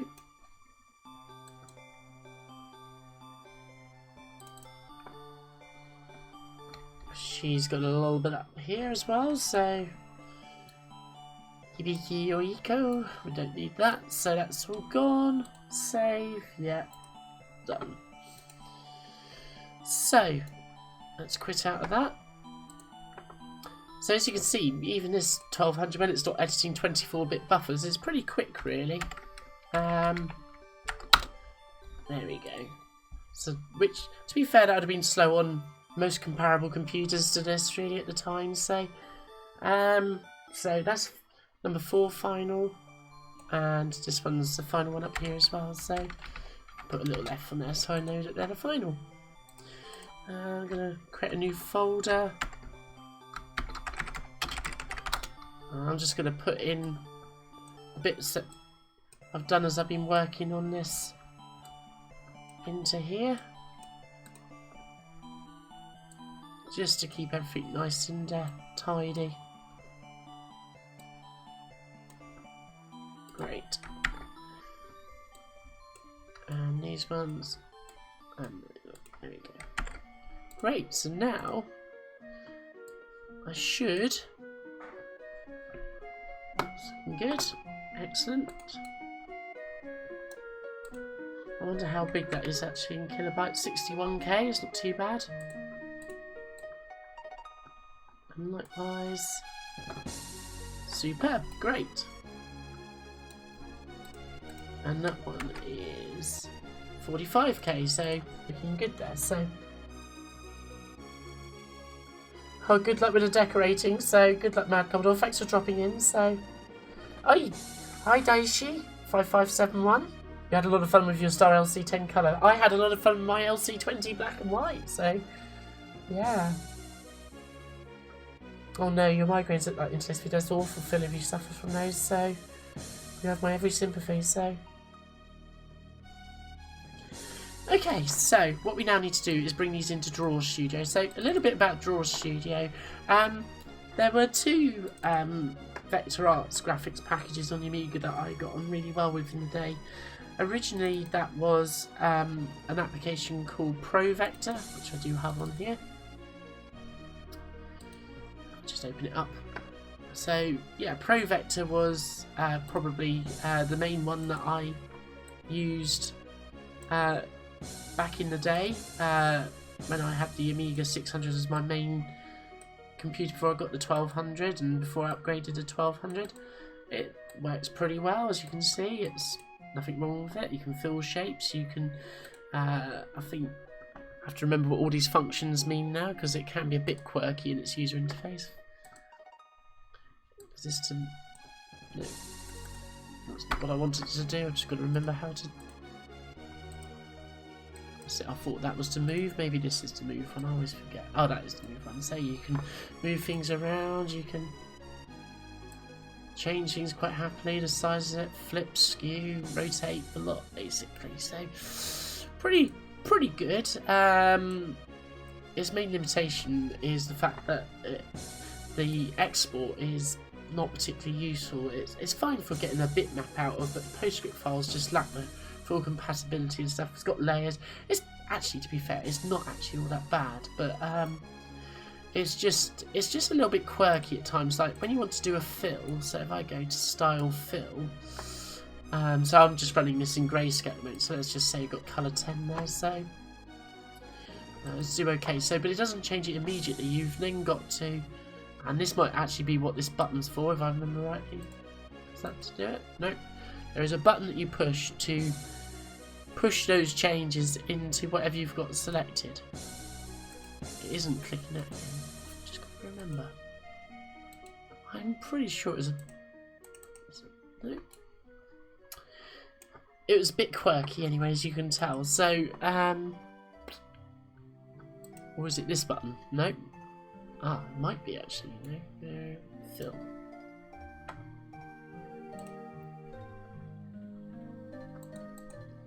Let's just try it once more, just for completeness sake. No, I can't remember what the fill button was, but it was a bit quirky nonetheless.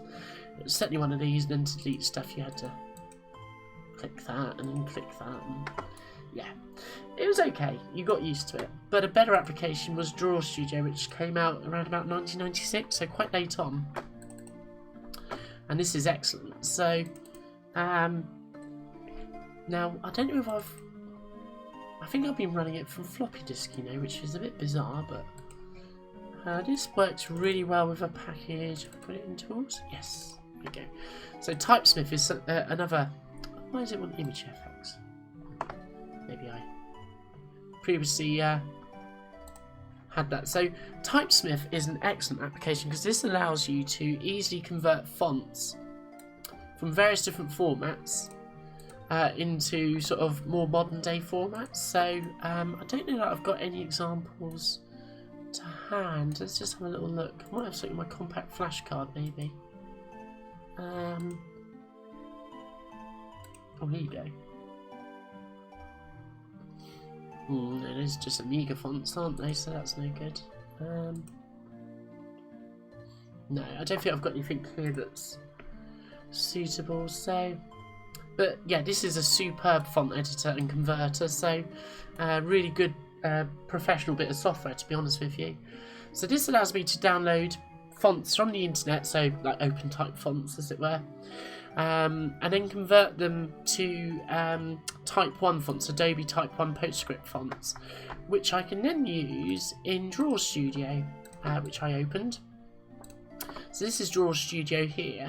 I was working on something a couple of nights ago whilst Bill was streaming. So if I come in here, you may have seen it on Twitter.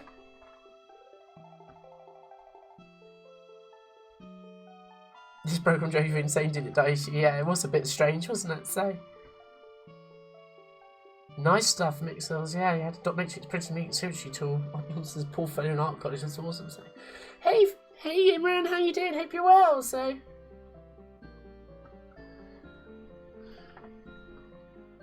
I need to drop you an email still. Don't worry, I've not forgotten. I've been struck down with the flu, so yeah. Oh, Daisy used Typesmith a lot. Really good tool, isn't it? So, and Mixel, you're right. The ProVector UI, giant hand, skull. Yeah, skull for deleting. So, it's a bit quirky. So, but it's actually one of the better ones, to be honest with you.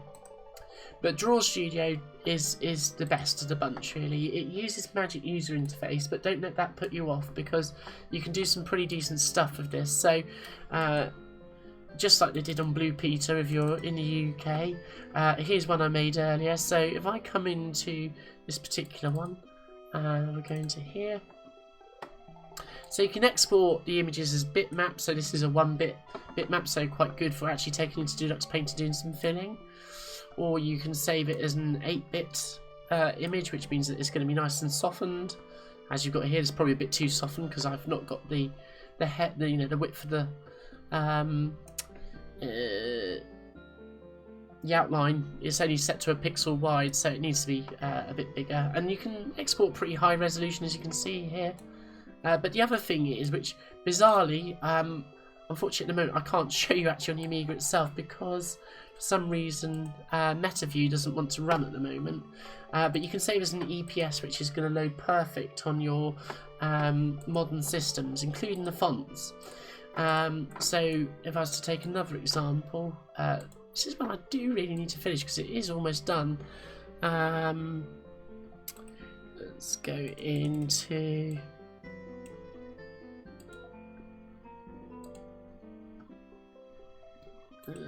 where would I have put it? Ah, there it is, DS Vectors. So here I've been working on a little bit of Ritsu from K-On! This one's a bit more advanced, shall we say, so it's actually got gradients and stuff in the eyes. There's a bit of detailing with the hair that's still to do. But essentially, if I was to export this now, I'll do it as a bitmap. We'll just do all objects.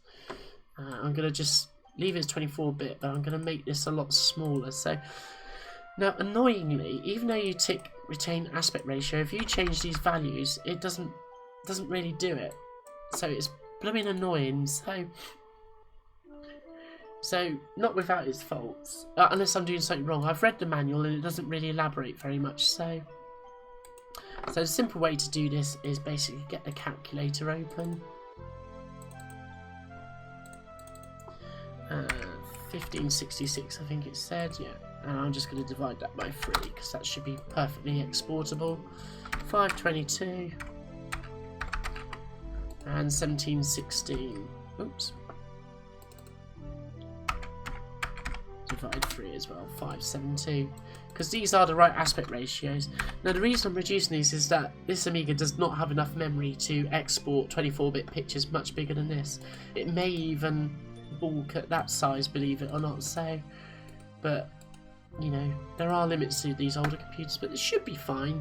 Generally speaking, I tend to find around about 800 by 600 is about as big as you're going to export bitmap wise. But if you want to export PostScript or encapsulated PostScript, any size, absolutely perfect. So, hey there, Rob. Hey there, Gadget UK. Hope you're doing well. So, we're busy pushing the Amiga to good use tonight. We've done some editing of some graphics that I scanned in, and we're going to bring them into Draw Studio very shortly. I just wanted to introduce this rather brilliant little vector package for the Amiga. It does have its quirks, but it's pretty decent. So, it's certainly the best for the system, if you ask me. So, although some people may disagree. So I'm just going to save this as an if image, and I'm just going to stick this in my temp folder, some docs rather. I don't actually have a note, so I'm just going to save it as bitmap there. Just save it there, and that'll export that, and we'll see what that looks like. So it might look a bit funky on the Amiga because it's probably going to have to show it as a ham image, and who knows what's going to happen when ham's in the room. So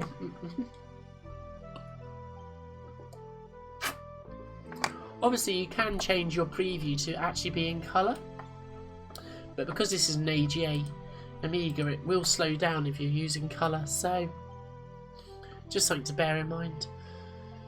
And as you may have very briefly seen there, you can have more than one document open at a time. It's pretty flexible. So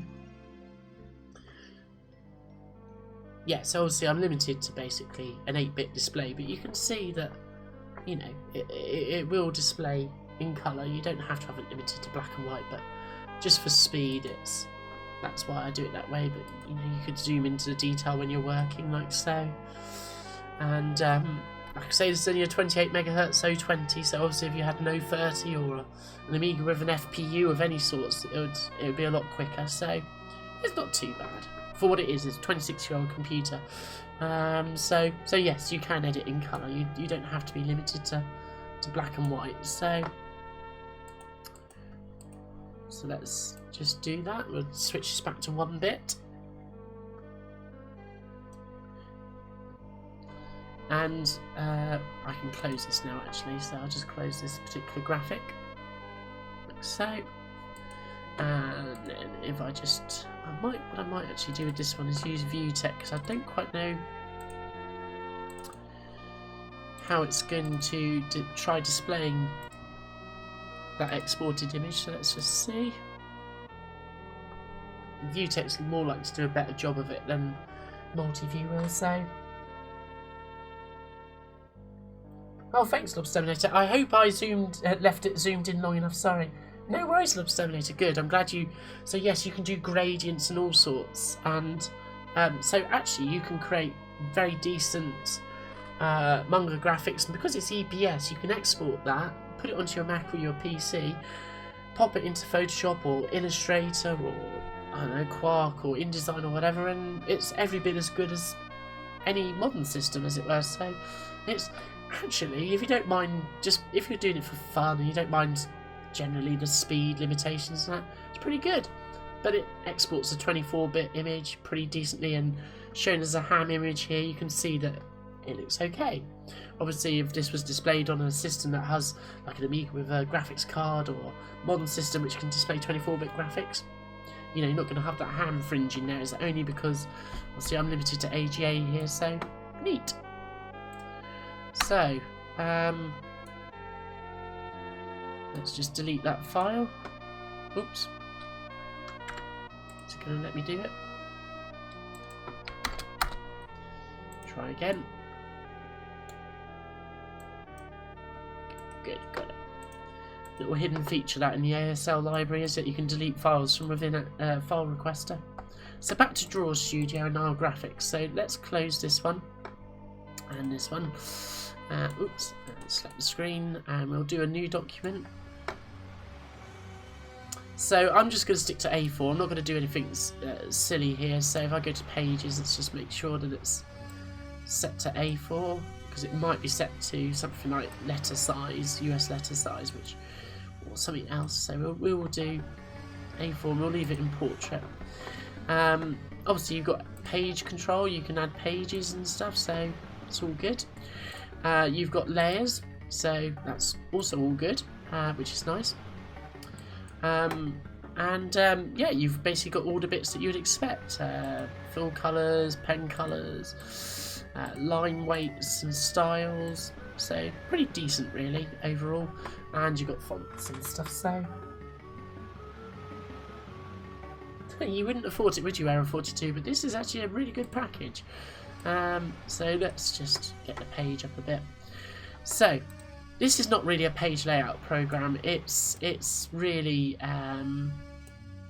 it's for creating vector art on, but it's the best thing that I've got to my hand that I can take out of the Amiga and then print on a modern system. So there's going to be a bit of bodging around doing this, I'm going to be honest. So we're going to put our two graphics in. So I'm going to place the first one. So let's do that. So these are graphics, if you've just joined us, that I have just finished editing on the Amiga. They're scans of sorts, and I want to bring them into Draw Studio here, and we'll just see what the RAM situation looks like when we're importing this, because this is the bit I was most worried about, is that we would just basically run out of RAM when we were dealing with the bitmap related graphics. So it's looking okay at the moment. So seems to be an interesting background pattern there, so I'm not sure why it's showing that. So it might just be, I don't know. Oh, I'll tell you why it is. It's because it is picking up that white colour, isn't it? So not white colour, the red colour. So let's just quickly correct that then. So I was hoping that it would just treat it as transparent like Dulux Paint does. So it does look good in hand, doesn't it? So let's change the first colour here to white as well. So technically the white that I put as an outline here is still there. It's just a different white. It's another white. So I should still be able to save that. I'm just going to call this 4AF just in case I lose my outline. Okay. And we did all this image editing. I didn't draw this on the Amiga. This has been scanned, cleaned up, slightly edited. The detail on the tunic was put on the Amiga. And yeah, so yeah, it's been. Watch back the stream and you'll see that whole process. And we'll do the same with your Eco, Ranma really, here as well. So we'll save that and we'll do the same thing here. We'll just put 3AF there. Cool, so quit that now. Come back here and should be able to place Yoga in situ now, so like so. So if you've got any questions about what I'm doing, if you need me to recap on anything, just let me know. So what's the time? Ooh, I've almost been going for 2 hours, believe it or not. So I'm just going to pop Yoga down there. There he is. That's better. Now the idea is I should now be able to draw a box, like so. Fill it with, I don't know, let's just say black for now. So, and then I should be able to place this behind. Just use object, arrange, shuffle down. And I should still... Oh no, it hasn't done it. That's a shame. Maybe there is an option for the transparency, so let's just check that. I'm hoping this will do the trick. Fingers crossed. This is going to allow me to edit. Sit and wait patiently for the Amiga. Unless it's quietly crashed. Doing alright for memory, so I think it's... Oh, let's put the window behind. Whoopsie daisy. Let's just put that on there. Fingers crossed this works. Yes, it worked. Superb. So you can see we've got that halo around the head there. So what this means is that I can put a background behind Ryoga just fine. I've got snap to grid on at the moment, by the way, guys, which is why this is dancing around a bit. So the idea is I can put a background behind Ryoga and he's still going to stand out. So let's go to 50%. And now I can just drag this out behind just to sort of emphasise that. And then if I zoom in again, there we go. So not too bad, hey? Not too shabby. And amazingly, this bitmap will also come out in the EPS, so which is really cool. Which is why I like Draw Studio when I'm doing this kind of nonsense. So that's all good. Now to just zoom out a little bit here. So you can see for, a little 28 megahertz O20 Amiga, 10 mega RAM, it zips around just fine, doesn't it? It's not too bad, is it?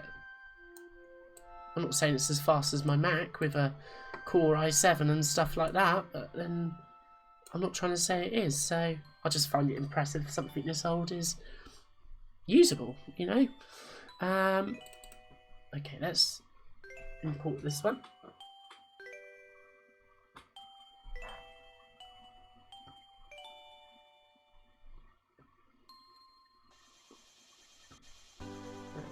Have to pop that down like so, and do the same thing again, just enable the transparency. So you can see why I wanted to put that outline around Yoga, because as you can see here, I can't keep referring to this as Yoiki because it is actually Ranma, isn't it? It's just all part of the joke, but you can see how it would have clashed, so that's why I wanted to do it like that. So but I'm not going to set Ranma against the black here. I just wanted to illustrate that. So that's why I went to all that bother. So yeah, so that's basically where we are. So now obviously I want to retain something of the layout, Japanese layout, shall we say. So I should, I believe, be able to flip horizontal like so, just to very cheaply flip the image. Not how I'd usually choose to do it. I'd draw it properly and do it like that, but I think we can still get away with that just about, so because otherwise it's not going to make sense with the orientation that we've set up. So I can just draw in a few boxes basically for the panels, so I can set the width here. So let's just go hairline and we'll just so now obviously I don't have any backgrounds behind these. I've not drawn a background. I might be able to draw something simple because there's nothing to stop me drawing lines behind these characters. Use a shortcut. I think that was a shortcut this note. Range centre back. There you go. So I can draw objects behind the bitmaps as well, so that's all good. So I might be able to do something about that. So yeah, so that's all good. You can adjust the grid as well, obviously. So but essentially what this is going to allow me to do if I ungroup this now. Object ungroup. Oh, a little bit of a display artifact there. That's strange, isn't it? Does it disappear when I move the window away from it? Or refresh the page? One of those quirky little things, but yeah, if I get rid of that.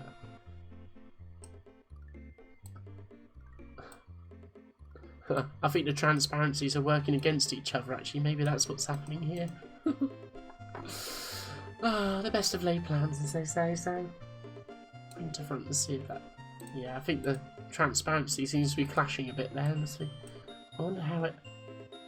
That's a shame. Oh well, we'll have to be a little bit careful about our positioning, so... Limitation number 1 found. We've not... Oh, hang on a minute. It's okay now. Maybe it's just a... I think it's just a refresh artifact. So if I drag down and then back up, does it disappear? It does. There are no limitations, it just doesn't refresh correctly, so we can position Yoga wherever we want. We can shift click and drag down like so.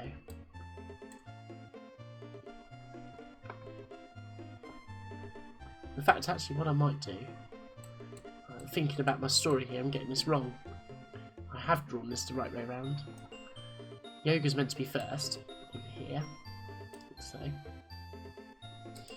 And let's bring, like so here. I have selected you now, good. And I'll flip you back round the right way, so that's better. And you can see how that now stands out quite nicely, so let's zoom out a bit more. Let's go with 75%. Are we going to allow me to do that?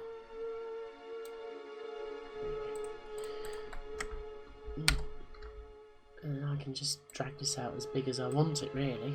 Obviously there are certain limits, because obviously it is a bitmap, but... So what I'll be able to do is actually draw sort of like a bit of a background behind this, so...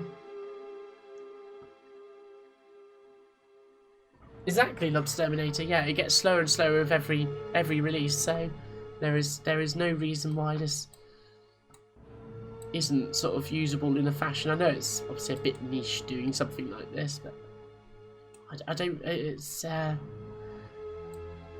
not like I set out to say, oh, this is you should do it from now on in this. It's brilliant. It's just like for the hell of it. Let's see what we can get the Amiga to do. So. It's all well and good spending all this money accelerating them and that, but let's do something productive with this particular one. So, so let's just resize.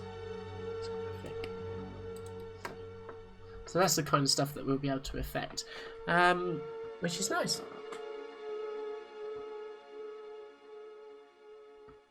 Exactly, I totally agree, Daishi. Yes, it was Anthony. I think it was on CU Amiga as the light version. I don't quite know what the difference is between that and the full version. I bought it on floppy disk, but it did also come out on CD-ROM. So yes, it was a cover mounted late in its life. Really good bit of software though. So let's just change the line style. Let's. We're okay there. That's all good. I might just make this a bit bigger. So, because there's nothing to stop me actually getting my bursting out the little box there, but I won't do it. I don't want to overdo this. Although it'd be quite cool just to have the little pigtail, just or ponytail, just flying out the edge of the box there. So that's quite neat. So we'll do that. Keep on double clicking to open the properties, don't want to do that. But you absolutely were right there, Daishi 5571. Yeah, Imran, I'm sorry, I did say I got to drop you an email as I've been down with the flu for the last couple of weeks. This is the first time I've been back online really properly since then, so I need to drop you that email. Don't worry, it will be on its way, so I'm very grateful for that. So yes, thank you for your patience. So yeah, so that's looking quite neat there. So yeah, absolutely, Daishi. I'm the same. I still use Photoshop CS6, which is quite advanced really, but it works. It's pretty good. So.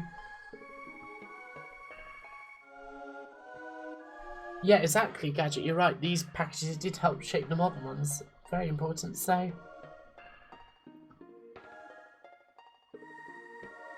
you remember printing out posters? Yeah, definitely. I mean, this could do all sorts, word art and stuff like that, warping text and stuff. It's a really powerful package, actually.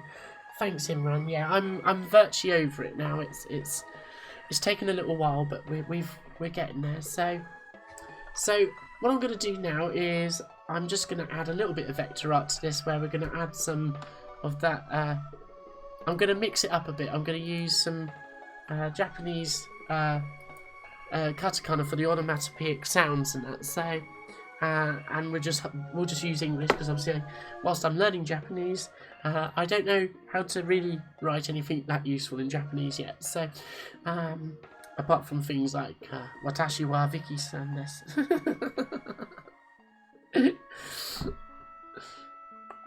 So.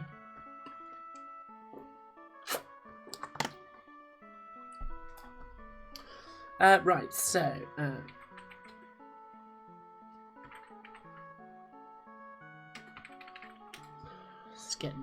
just look up something here. So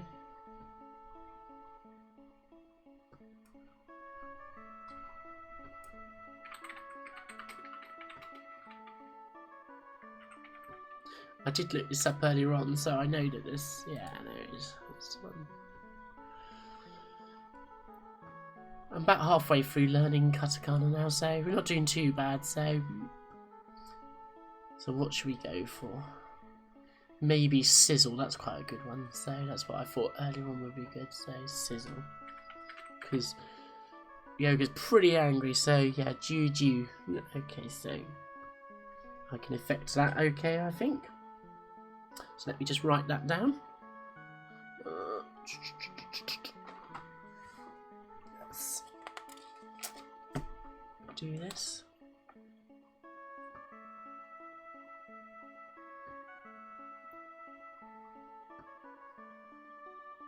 And it's got a long sound in there, and it's just repeated again. So quite straightforward.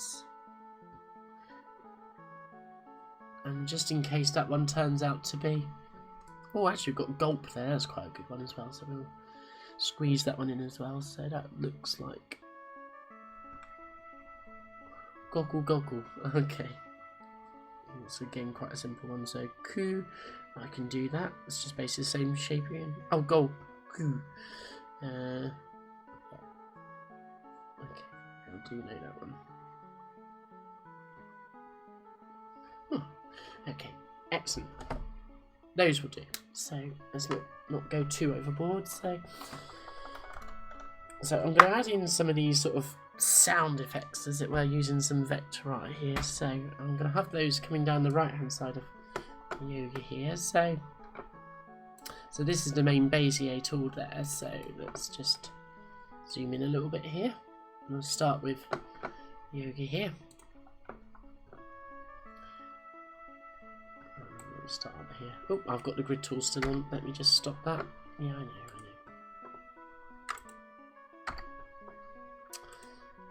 What about the one you've just created? Draw Studio, huh? Okay, get rid of that. Yeah, it's not grid. No, thank you. This has also got really good snap to object facilities in this application, so certainly a lot more usable than you might imagine.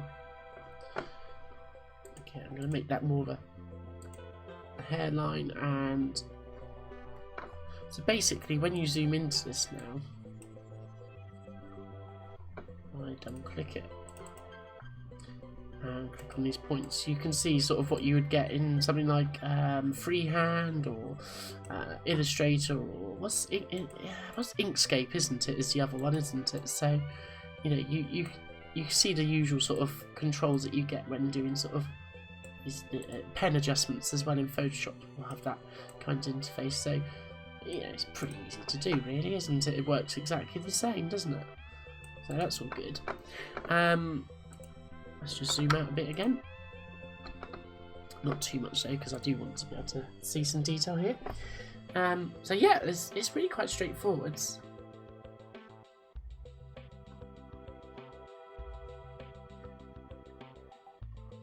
Yeah, so do I, man. It's so cool how Cinema 4D has gone on and so forth for new tech as well, so. And also TV Paint's still going, so. Still hot in California. Oh, I wish it was here. Wet and cold and leaves. Oh, that's a shade mix now, so. Yeah, it's pretty nippy here, actually. So. You missed the cold, wet weather. I'll send some in the post, Imran, so. That way you'll never need to miss it again, so. So I'm just going to do these using the Bezier tool. I mean, I could just have done this with the rectangle tool to be fair, but oops, don't need that extra one. But we'll just do this and then I can just drag this over. And this is the bit where Draw Studio just beats things like I've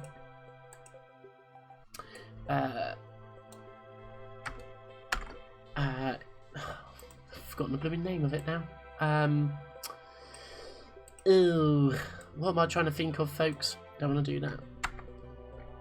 I'm actually going to lock that in. Actually, that's one thing you can't do is lock, which is a bit annoying.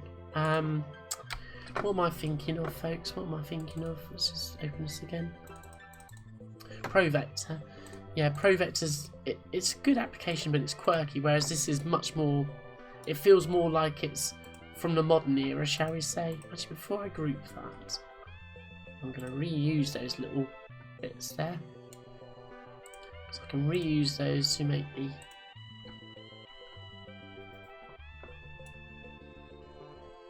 little, they've got a particular name, haven't they?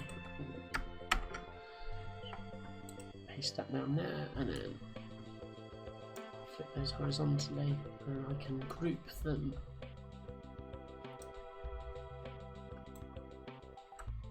Keep their proportions for what it's worth, like so. There we are.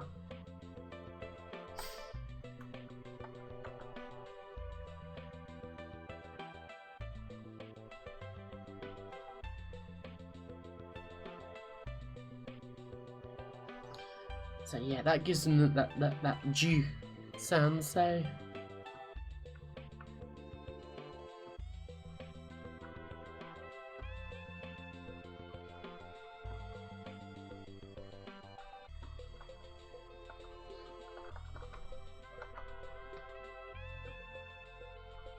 So this is something pretty common in manga. You're going to see these little sort of katakana onomatopoeia. I'm sure you've all seen it if you read manga. So I can just rotate this just a little bit just to finesse them. Just do something like that even, really. I'm sure there's going to be somebody sort of wincing at my ham-fisted attempts at this, but... Looks like an emoji. It does a bit, doesn't it? So, but actually, it's not. So it's the G sound in katakana. So when combined with this next little character, it becomes Ju. It was badly pronounced, obviously there. So, but that's the kind of idea anyway. So, and as I say, I'm probably drawing. Eek. That's the only thing is that. Because you can't lock certain things, or not that I've discovered yet, or rediscovered yet, because I used to use this all the time years ago. Oh, they're already grouped. It's easy to move something when you don't want to, so there's object group. There we go. I'm going to take the outline off of all of these.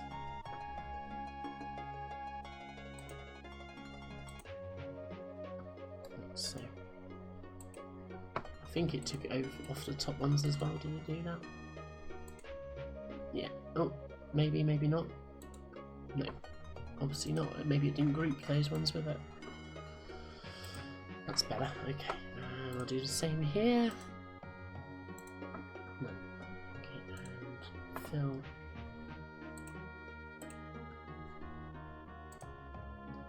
So let's just. Something like that maybe.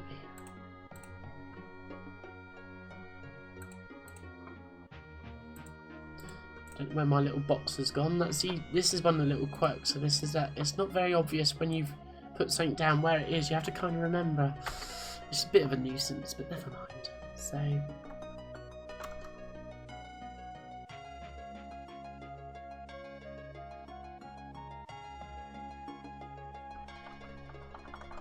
let's draw in this next character here, and then I can replicate these. So I'm going to zoom out a bit again now. Actually, maybe before I do that, I'll just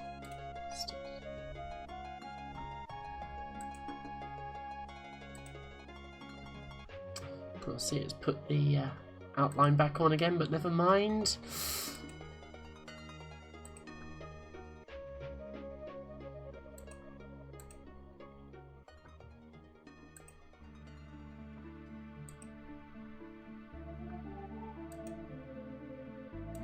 There you go, there's another one. Okay, so let's just quickly adjust that just a little bit because it's bit crappy. Not super crappy, but a bit crappy.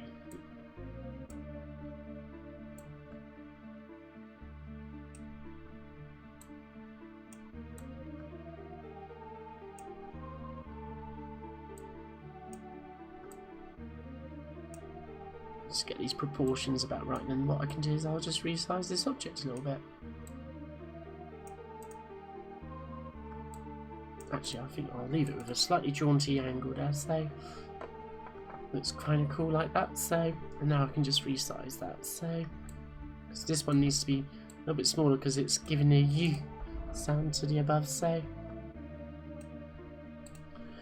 and then I just need a nice long dash. So, I might just use the rectangle tool for that, for what it's worth.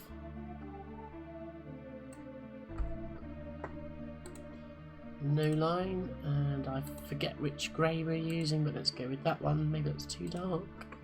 So that one. Maybe not. Who knows?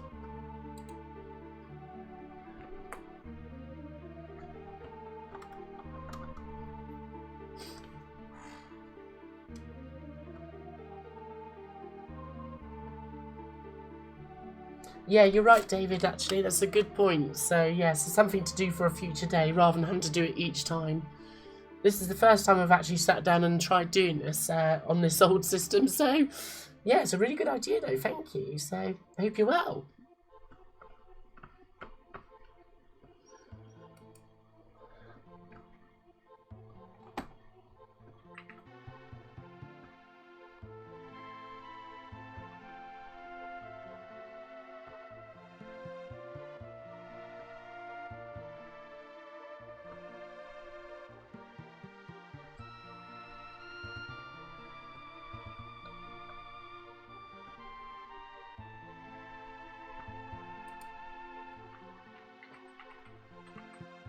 Sorry, just making sure that the stream's running okay. Just got a warning up on my Mac saying something was not quite right, so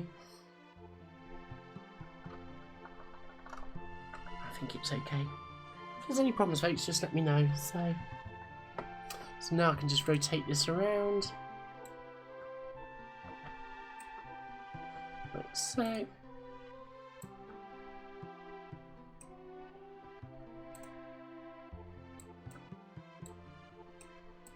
Hopefully I'm doing this right. I'm not the best at knowing the rights and wrongs of this particular bit. This is because obviously I'm in the process of learning Japanese. This is the first time these little like onomatopoeic sounds have actually ever made any real sort of sense to me, shall we say. So I might be getting this wrong, so but I don't think I'm getting it completely wrong, so that's the main thing.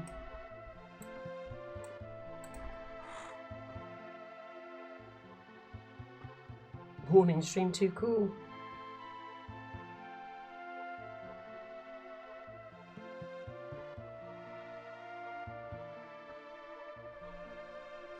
Which Amiga game had the best ending? Wow, that is a good question, Imran. I'm not sure actually. What one do I remember the most?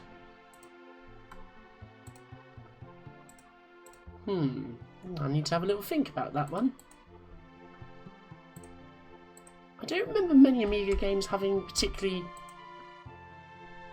extended outros, shall we say. I'm gonna need to get this little one here grouped with this one, because otherwise it's just gonna be problematic. I wish double clicking didn't so easily trigger. There you go. Is that it? Yeah. Okay, I've already grouped those. So can I group this? Yeah. There we go. That's better. And what I can do is I can just change this a little bit here.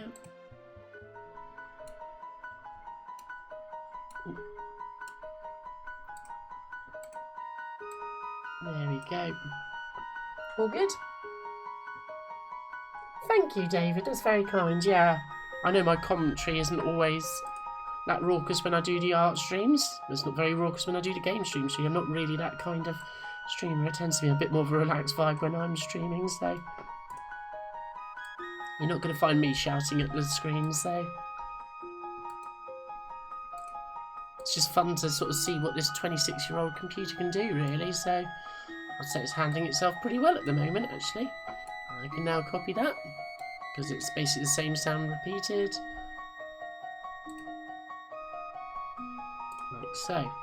Oh, cancel. Don't delete just yet.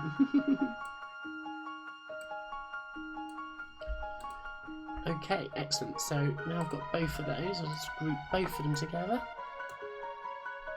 And now I can... What I might actually do is put the outline around these. Like so. Oh, it's not done those ones, is it? Because they're separately grouped objects, maybe? It might be, you know. Stranger things have happened.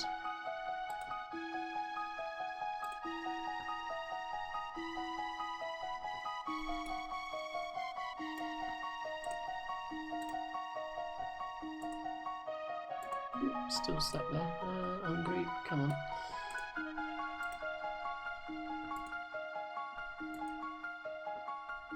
Or is it because I just set a... Oh, I must have set a different weight on those particular ones. Oh, rats. Never mind. Let's group you all back together again then. At least I didn't find another quirky bit of behaviour. It's just me being a little bit useless there.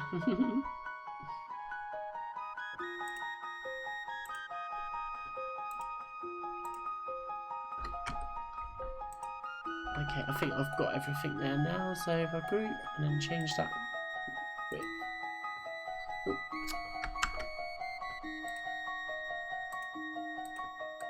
Did it not actually group it after all of that?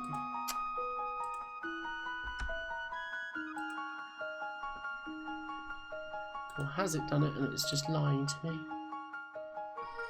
No.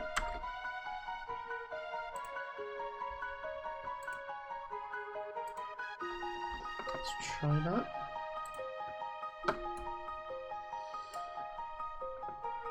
Have we got it now? We might do, you never know.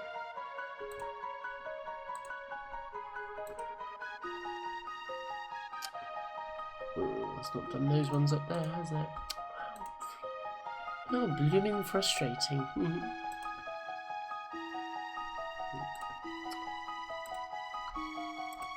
You could have joined in with the rest of us, you know? There we are. Oh, group those. Excellent.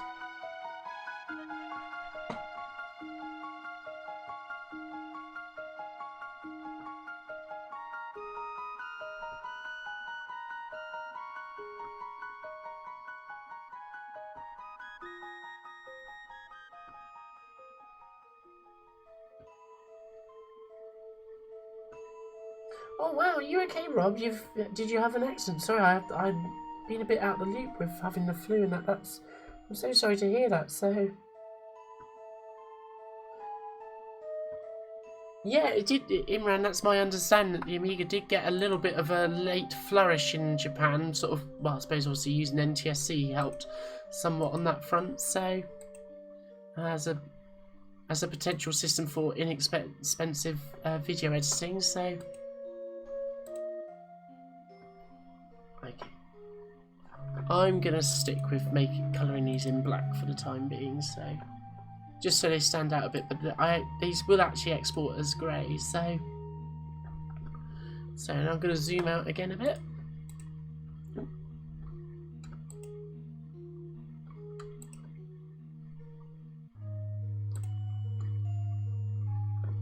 Okay, it's not looking too bad actually, so I need to make these a bit bigger.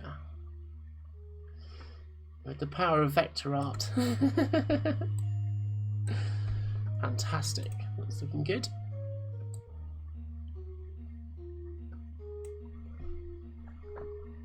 I'm actually quite pleased with that, so that's not too bad. What I'll probably do is put an outline around these, which I'll use the line for, but I'll just use white.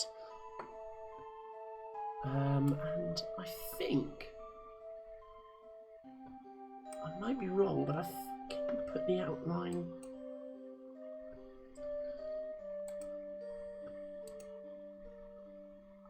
I thought you might be able to put the outline on the outside, but maybe you can't. Yeah, you could do something like that, I suppose. So, like so. That actually works okay, I think. And maybe I can just make that a bit bigger, maybe go a bit more, just so it stands out a bit. Oh, and then it goes too much, goes crazy. Let's try 1.5 points. So, all right, maybe we'll stick to 1 point then. Maybe it has a point. So.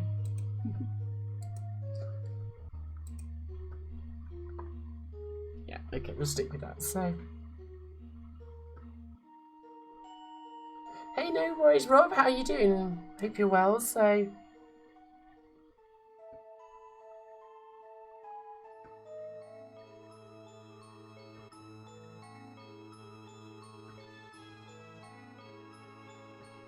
oh God, well, I'm glad you're okay, Rob. It's, that sounds very scary indeed.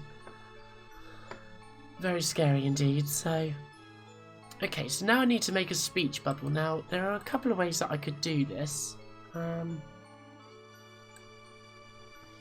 let's just see what I can do here, because I might be able to do something with... Will it allow me to do that? I think I tried this the other night and it doesn't work. Okay, let's just try this one. This is a bit of a funky one, this one. It's a bit weird how this tool works, in terms of snipping out bits of the circle, as it were, so, or the arc, as it calls it in the request. I suppose it is an arc, isn't it? So,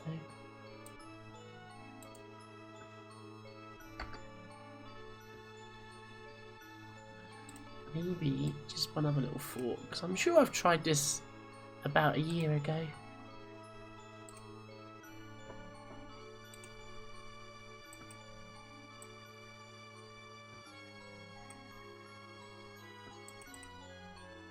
Yes, that's what I did, yeah. That's how you... And then what you can do is you can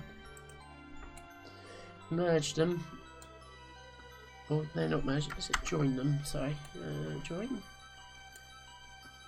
Nope. Maybe it doesn't even need to be done, so... Ah, maybe it was make compound object or something like that. That does seem to ring a bell vaguely, but you've still got that line across there, so I'm not going to worry too much about it. I'll do it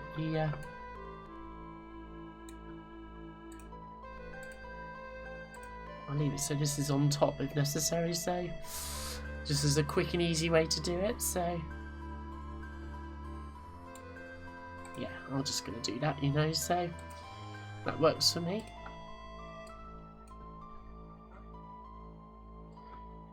No worries, Gadget. Thanks for popping in, and yeah, good to see you again. So hope you're well, and have a great rest of your evening. An early night. Well done, Rob. So, oh, thank you, David Sutton from Doujinshi, yes. Not one I'm familiar with, but thank you. That's very kind of you to say, so... I'm quite pleased with how this is turning out so far, so... I didn't really think that this was going to be a disaster, I'll be honest, but I did have my doubts that I'd run into other problems, but seems to be going well so far, so let's hope that continues. Let's see if I can add a point into here. Oh, is it loading at me?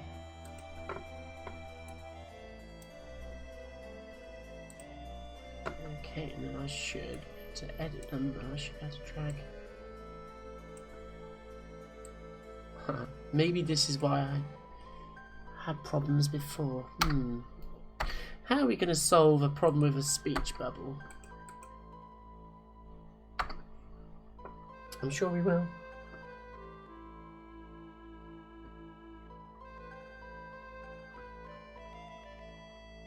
Yes, the SCA virus. Yeah, that was not a nice bit of malware.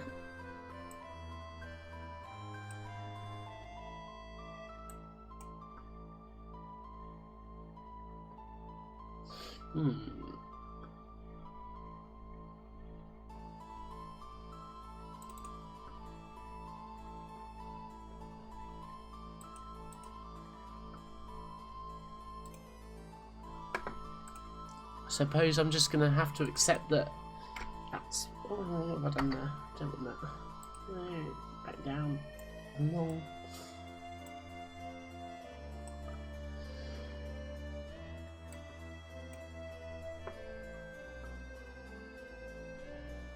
Maybe if I just nudge this up a little bit, it might just hide that. Not ideal, but I'm sure there is a way of splicing a circle, as it were, so... Because there is this... Usually when you cut, it's to remove an specific point, but yeah, you can't.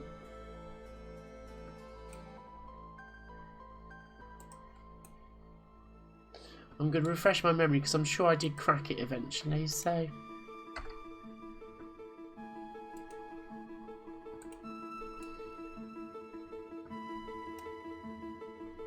Yeah, that's... yeah. Don't think it was that way, but that... Oh well. Let's not get too bogged down, so... Okay, so I've got Ryoga there, so let's get him saying something, I guess. So I'm going to need to flip this around. Oh. Too used to using other applications which don't immediately pick up the brush that's or the object beneath them. Okay, let's group. We'll flip horizontal.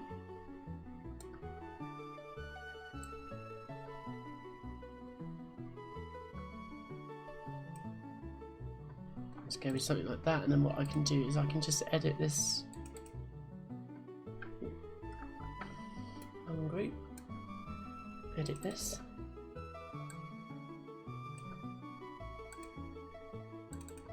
Could do with making those curved lines, so let's do that.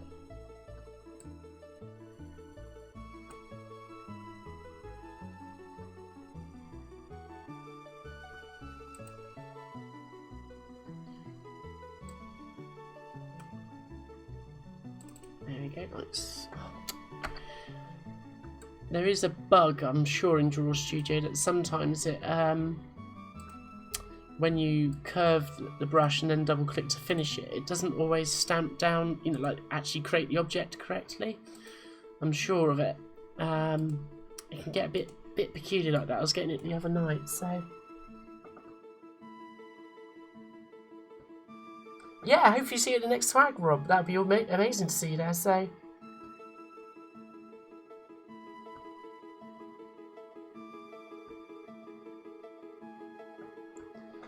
I don't have one of those football shirts, but I know the ones that you speak of, Imran, so...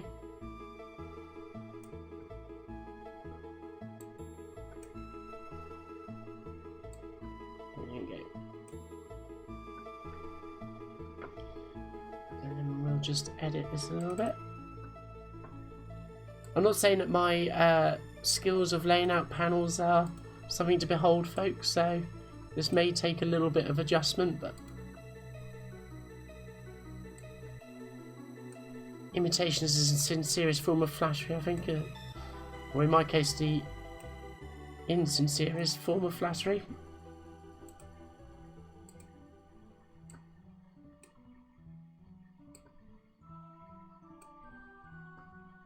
Let's make sure that's snapped to there.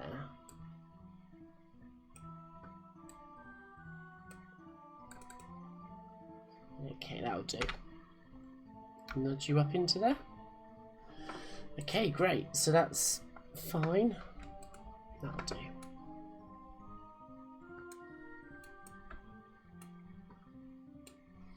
Zoom out just a little bit. Now I can use the text tool. Let's get a font, and it's column regular.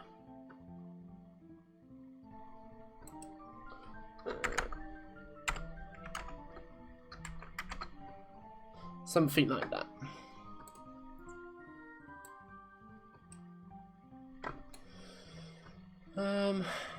Different. See, this is what I mean about it. It seems to sometimes create the object, but oh, hang on, maybe yeah, there you go.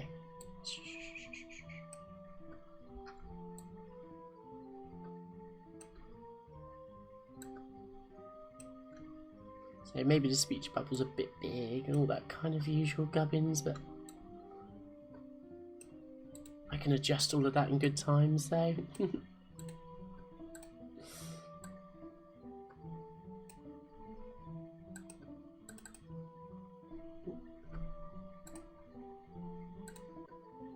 so I'm not too worried about that.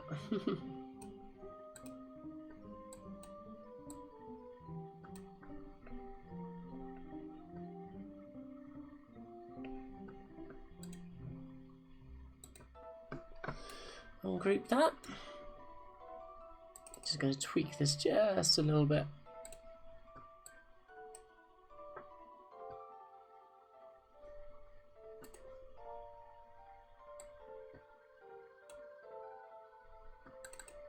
I'll do.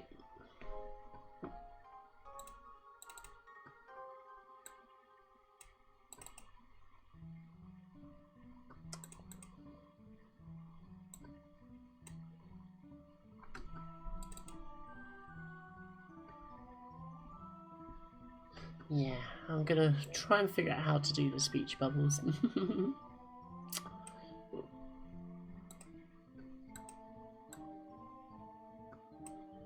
But for now, we'll get away with this just about, I think, so.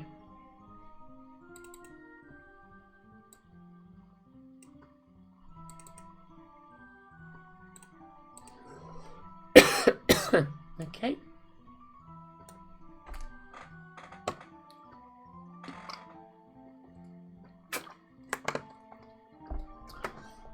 Okay, looking fine now.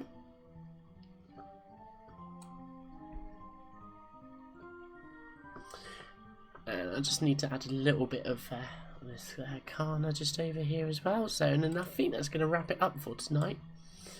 But what I will do is I will export this as an EPS so you can see what it actually looks like on the Mac screen before we go. So.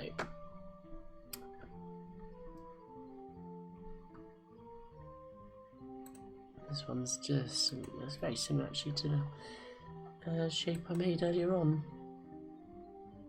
But just slightly different. Oh, why is it finished? I haven't finished that. Come back.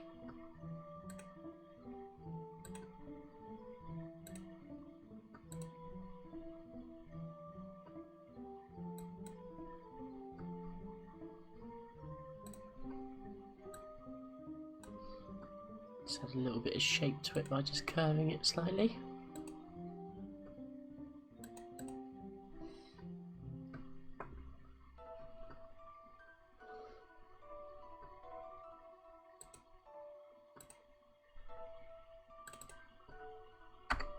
One thing I could do is just borrow the little, I do have a name. forgotten it, so...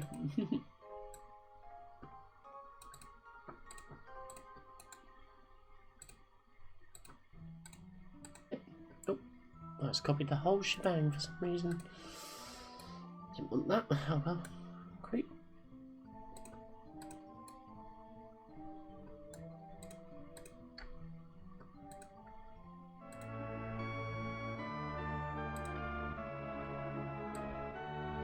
Like so. And what I'll probably do with these ones, instead of them having a... I'll just fill these with...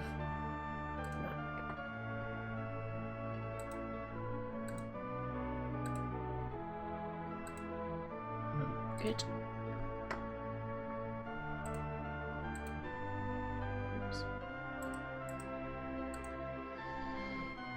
Anyway, pen colour, there it is. Okay, and then we just need to draw in the next little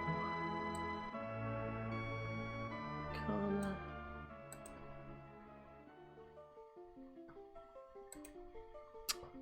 I have to zoom in more, it thinks I'm closing the shape off.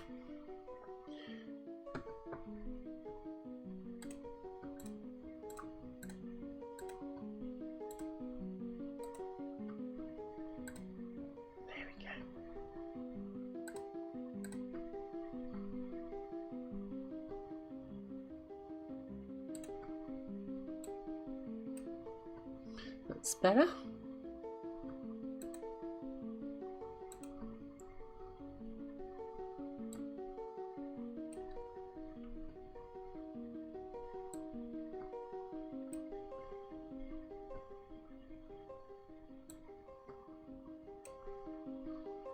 Just gradually create this little sound. So this is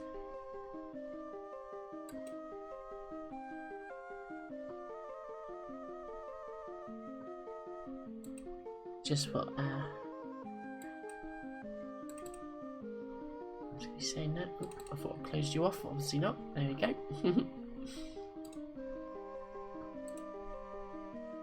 Just reduce the size of it and I'll keep the proportion. Do the same here.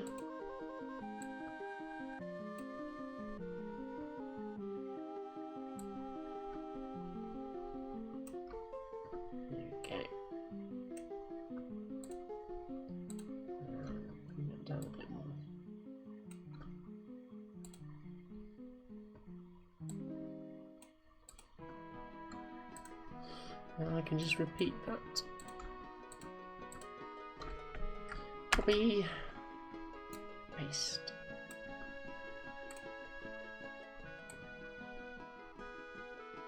So.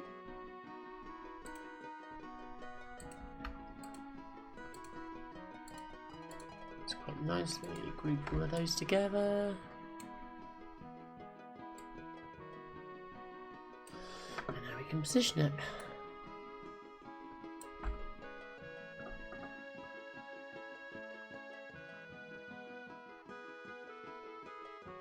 When did the first vector art? I don't know on the Amiga. Obviously Gold Disc had their Pro Draw package, but I think that came out in the early 90s. There were vector art packages for the Amiga though in the 80s, so I just can't think of. There was a particular one that I just cannot pull to my mind at the moment. But Pro Vector did come out in 1989 originally, which I was showing you earlier on, so.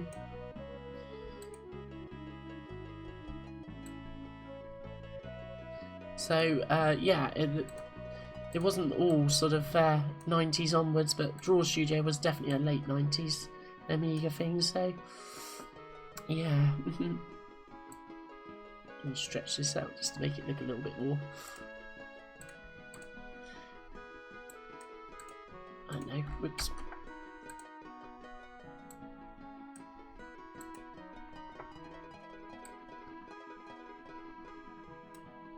Maybe you could just place it over there, you know. There, you do get some interesting layouts with...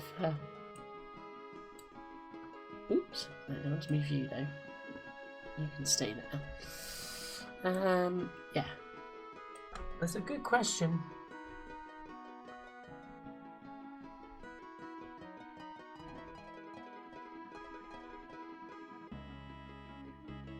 Yeah, there was art expressions as well. Yeah, by Soft Logic. That was nice. I never got on with that. It was Pro Vector and then Draw Studio for me on the Amiga. I did try Pro Draw at one point, but never got on with it. So yeah, sadly.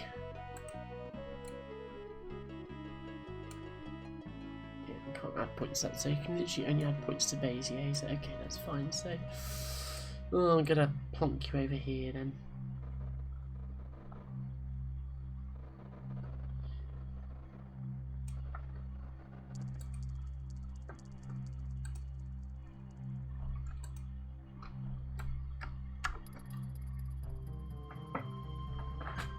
Good.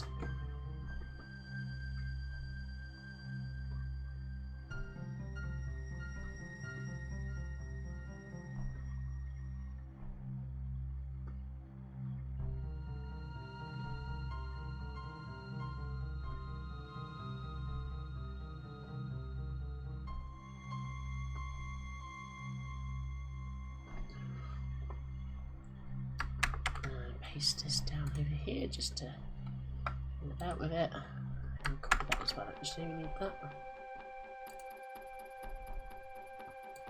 Now, can I do multi-line text for this?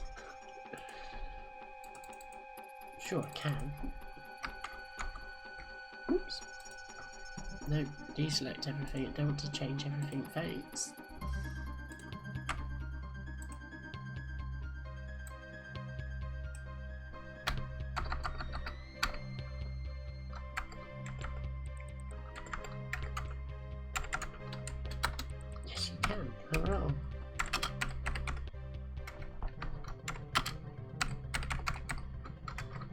There we go. Like so. I don't want it all stretched out like it is at the moment because that looks awful. I should just really type it all again, to be honest with you. I'd get the proportions correct. Let's do it properly. So. Oh, I need to change the font again then in that case.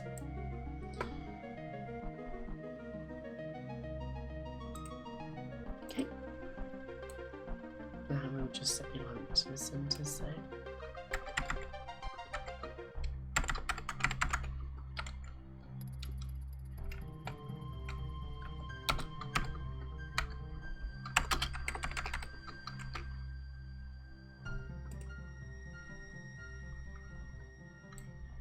Squeeze that down a little bit, just so it fits in.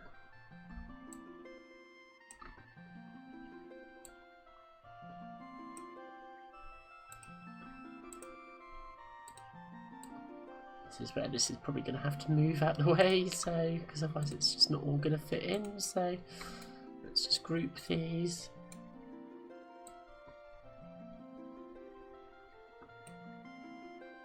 Let's just make sure that this is filled in with white. Oops, not the text though.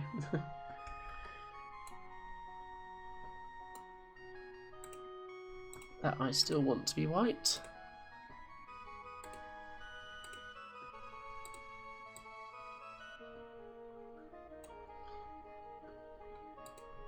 Yeah, so something like that will do for now. So there we go. And dangerously, I've not even saved once yet, so let's do that. It's a pretty stable package actually, Draw Studio. I don't want to jinx it, but yeah. I might say more when I've actually... What am I doing? I might say more when I've actually saved this, so let's just come into the right folder here. And...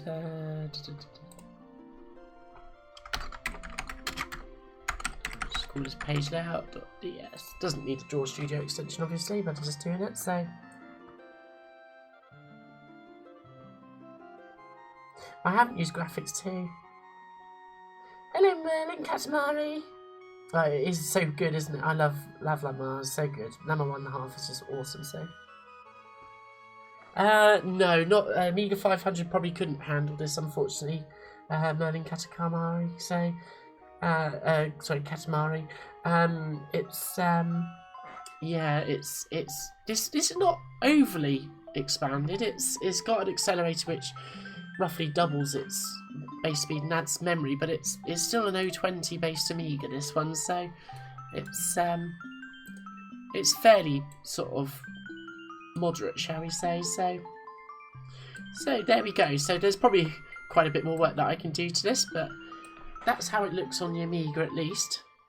So what we'll do now is we're going to export this as an EPS, and I'm going to bring it up on the Mac and I'll show you that on the screen, just so you can see how it kind of all looks. But actually I have to say, I'm fine at doing the drawing and all the rest of it. I'm no expert at drawing or laying out manga panels. It's something that I hope to learn more about. But obviously these things could do with backgrounds behind them in some instances, and some details, sort of like I want to have perhaps some lines, you know, sort of emanating from the yoga here. I don't know if Scholar had effective feature actually in RAM. It may have done. I know you could draw shapes in it, but I'd assumed they were bitmaps. So let's export this now as a EPS file. So let's do that. Let's just save this document. Graphics. Ranma.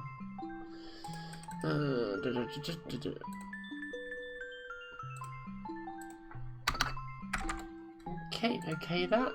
Yes, we want to make it EPS, convert text to convert curves, include the bitmaps, absolutely. I'll just set them to grayscale for what it's worth, and that should export EPS. So quite straightforward. Yeah, I get the feeling that really the first sort of proper vector drawing package would have been something like MacDraw back in 1985, I think it was. Was it MacDraw? Yeah, MacDraw, wasn't it? That was probably about the first vector package, probably swiftly followed by something like Alder's Freehand, and then Illustrator came somewhat later, so...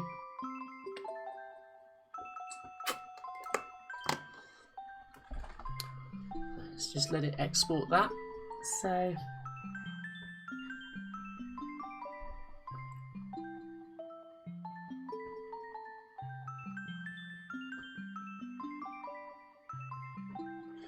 it would be very handy, wouldn't it, Imran? The file format that Draw Studio uses is actually a part of the if specification. It's DR2D is what it uses.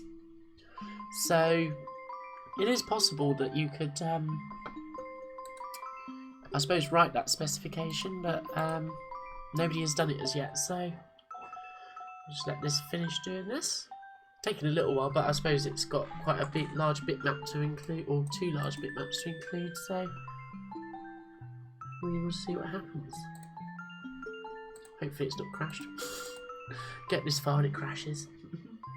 I'm pretty certain it isn't though, because I can see my hard disk activity light flashing, so it's doing something behind the scenes.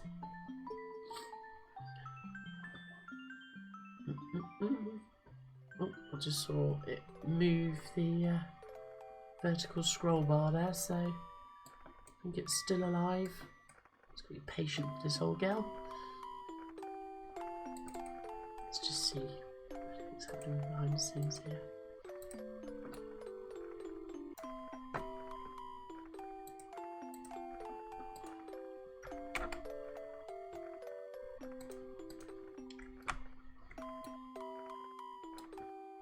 Oh, doesn't want to open up the info window for some reason.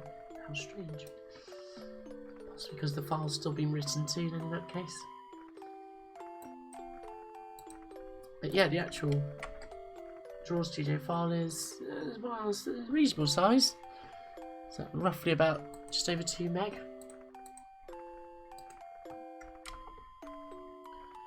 The EPS file is quite large. Looks like it saved it. Yep. Okay, great. So that's saved. So let's just see what we can do as regards looking at this on the Mac. So I'm going to bring you back onto the webcam for a moment, and we're going to wrap the stream up after that. So you love Draw Studio too. I do as well, actually. Big D, nice to see you. So that's so cool. It's so good to hear that the application is still actually getting some use. I'm just doing this for the hell of it. So just like everything in life, I suppose, that I do, just for the hell of it. So make sure I'm plugging the compact flash card in the right way. Don't want to ruin the reader. But yeah, Draw Studio is a brilliant little vector package, so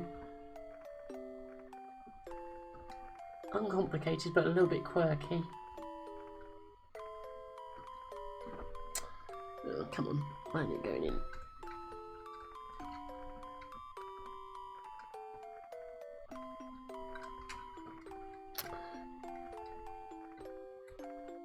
There it is. Okay, hopefully that's working out, so let's go full screen here. Fingers crossed for me. Oh, thank you, Rob, that's very kind.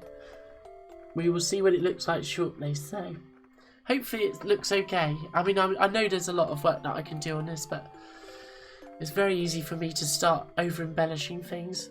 Now, did I actually copy the EPS file?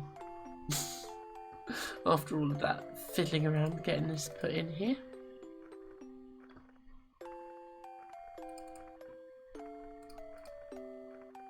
I don't think I did. I think I'm just a bit of a Wally brain, really, so I just got... Well, I did copy it, but I've immediately forgotten. So, not unknown for me, it has to be said. Let's put that back in there. Oh, what a Wally brain. We're getting there. How old was I when I started drawing computers? Good question, Aaron 42. Well, I would have been when I got my Commodore 64. I had a really terrible paint package with it, which was, I forget the name of it. It was something like Image Studio. So, but it was pretty awful. So, so it really was when I got the Amiga 600 in 1993 that I started drawing. I'm not saying that was very good then, but that was the first time I started drawing with any real attempt at trying to do something half decent, so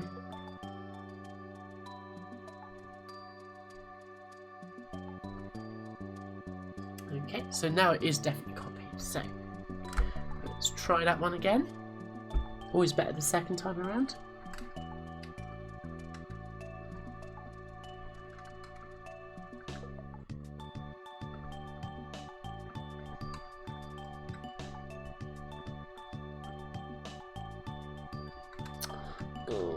Really do need an easier way of putting a compact flash card in my Mac.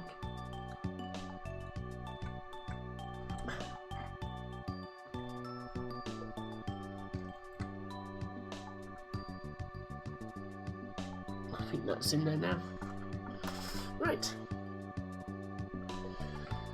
Let's see what we've got. Let's just quickly flick you onto webcam view. I am here. I have been here the whole time. It's just I want to use some of this for the video recording that I'm going to be doing out of this. Oh, no, it's not picked it up. Oh.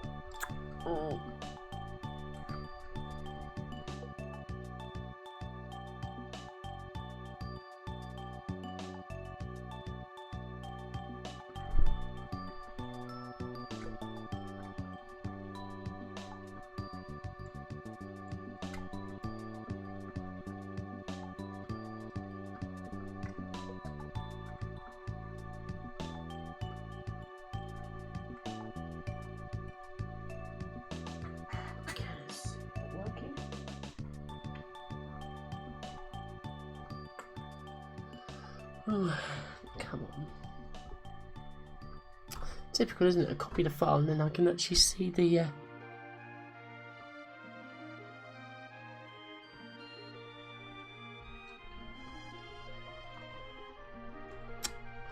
oh, hasn't been giving me any problems at all recently.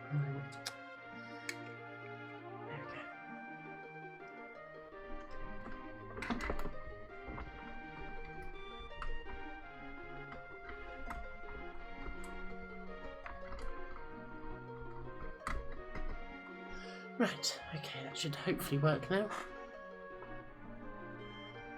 Yes, there it is. Great, let me pull it open here before I do the big unveiling. Because you never know. It could have been all in vain, but it won't be. I'm pretty certain it's not. I've done this before, so...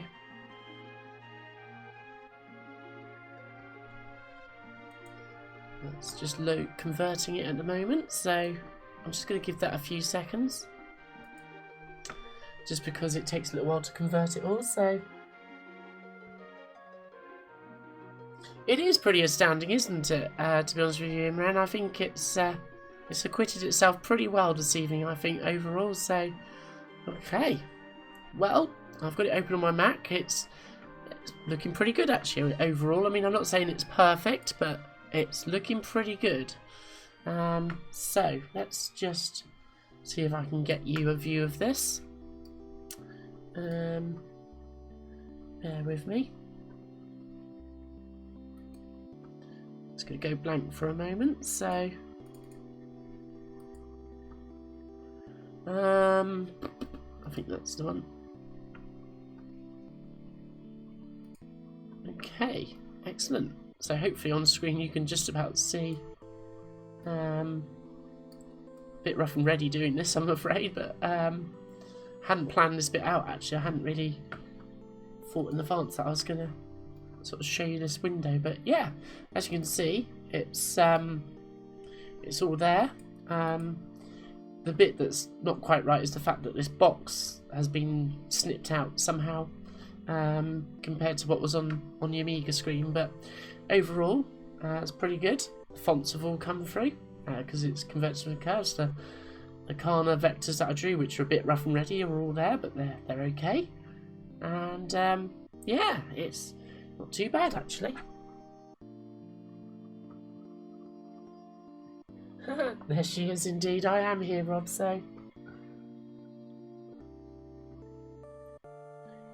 yeah, one of my brothers was a bit into the Amiga as well. I mean, I suppose it was just because it was the main computer that I had growing up, really, and so it was just natural that I did a lot of my artwork and stuff. You know, it was my first foray into, you know, being able to do my artwork in a digital form, I suppose, back then, so... yeah. So... it actually looks not too bad. I mean, obviously these are bitmaps, so we could also do some of these as vectors. Well, I will do in the video. I'm not going to do that live on stream because it does take a reasonable amount of time and it could be a bit boring watching that, but you can see that, you know, these scanned in images that I retouched and edited quite considerably on the Amiga have all come through. The fonts all come through, as I say, and it looks okay. So just to add the icing on the cake, I'm going to see if I can print this out now. So, thanks, Anthony. Thanks, David. That's very kind. Let me just turn the printer on, which is in the other room, and we'll see what comes out, and I'll show you it on the webcam.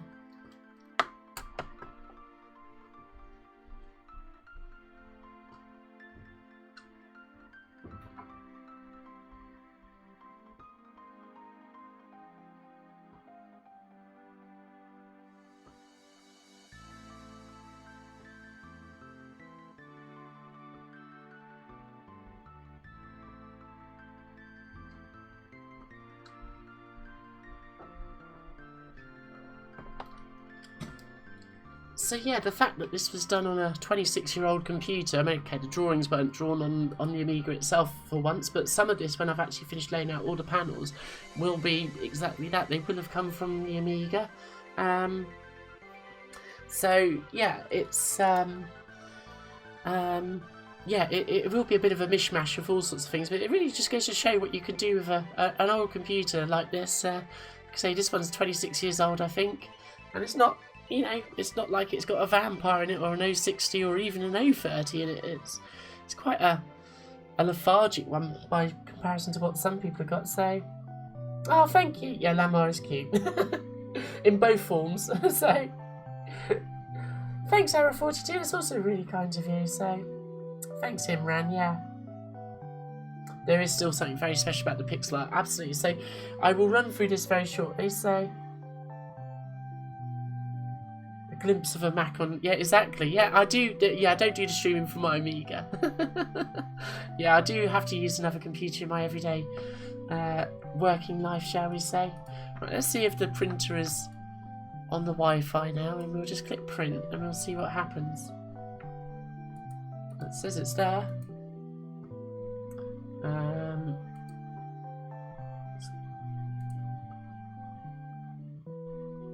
I suppose because the object is... Oh, I don't want to auto-rotate it. There you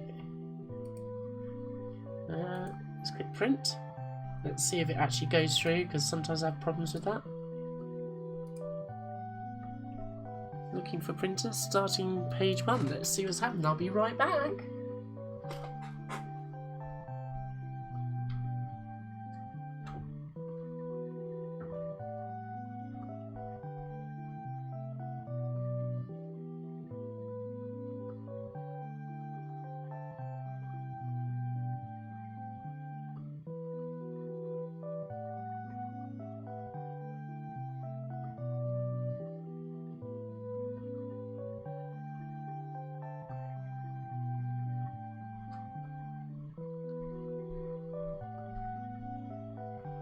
It still says looking for printer at the minute, so this could all unravel. The printer was, I'm having problems with it at the moment. For some reason it doesn't always seem to appear on the properly as it was. Oh, connecting to printer. Connected to printer. Okay, I think it's working. I think it's doing it. Oh no, it says printer is not connected. Well, make your mind up. Is it? It's saying at the moment, printing connected to printer. The printer is not connected. So which is it? Let's just double check. Because I can't actually hear whether it's... Yeah, it's the only printer. Let me just double check.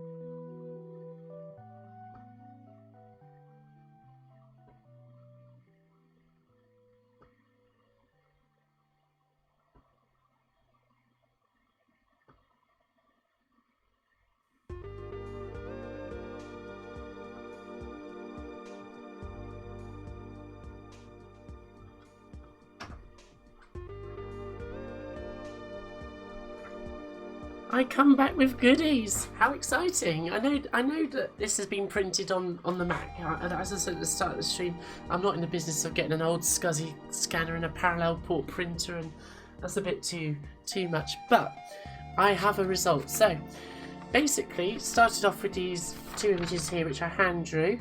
I don't know if you can see them all on the screen. So these were hand drawn. I scanned them. Inverted commas, it was actually taken on my phone, and basically we did some touch-ups and edited them basically on the Amiga. We added the patternation, so we look at Leoga here, you can see there's no pattern on his tunic there. We just generally tidied it all up, edited Ranma a little bit here just to adjust the size of the face, which I got a little bit wrong because it was a rush sketch. We did all the stuff we've done on today's stream, and here it is. There's the printout. So, it looks actually pretty good. You know, it's not a great print that I have, it's more for just printing off Word documents, and this is like cheap 80 gram paper or whatever it was. It might even be 70 gram, you know, real cheap, nasty stuff. But I have to say that, for a start, that's not bad. I'm pretty pleased with that. You know, yeah, I'm quite chuffed. So,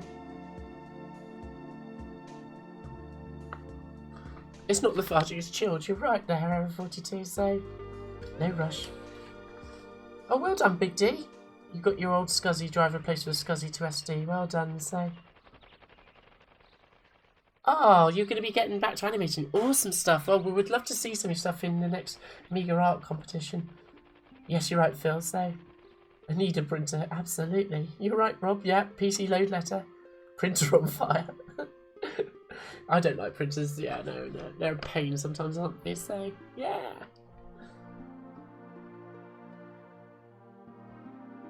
You forgot to flip it. You're right, Error 42. It should actually be the other way around. But yeah. It's turned out really well. So, yeah, I'm really pleased with it. Yeah. I'm glad you managed to hang around as well, David. So thank you, guys. Thank you, Anthony. Thank you, Phil. Thank you, Rob.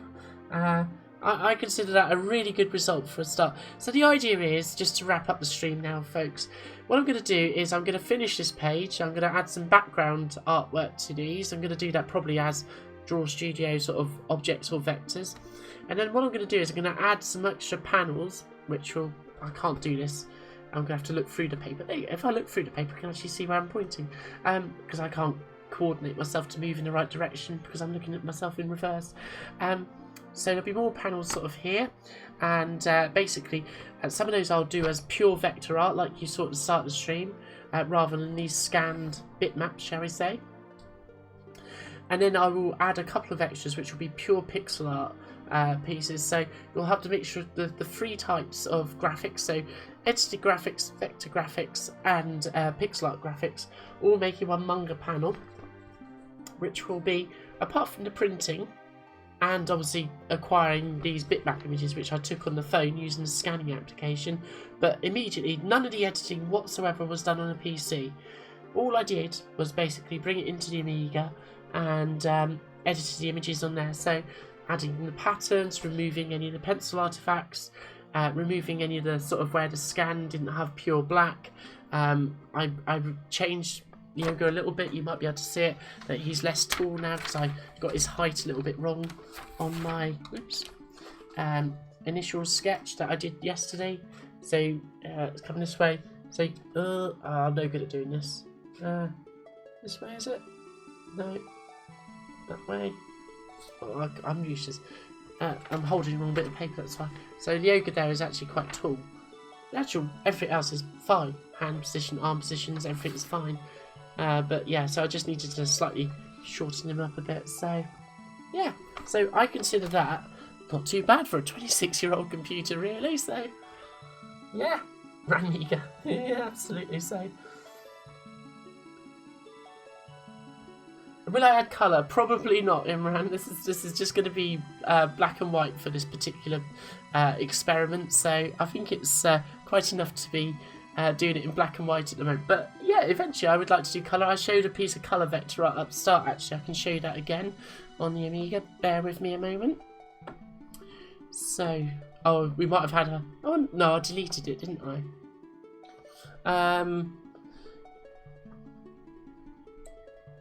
I could create it again. Maybe I'll show it in my next stream. But yes, I did show a bit of colour vector art. So yeah, a new in-house comic book is born. Well, actually, well, talking of which, just bear with me a moment, folks.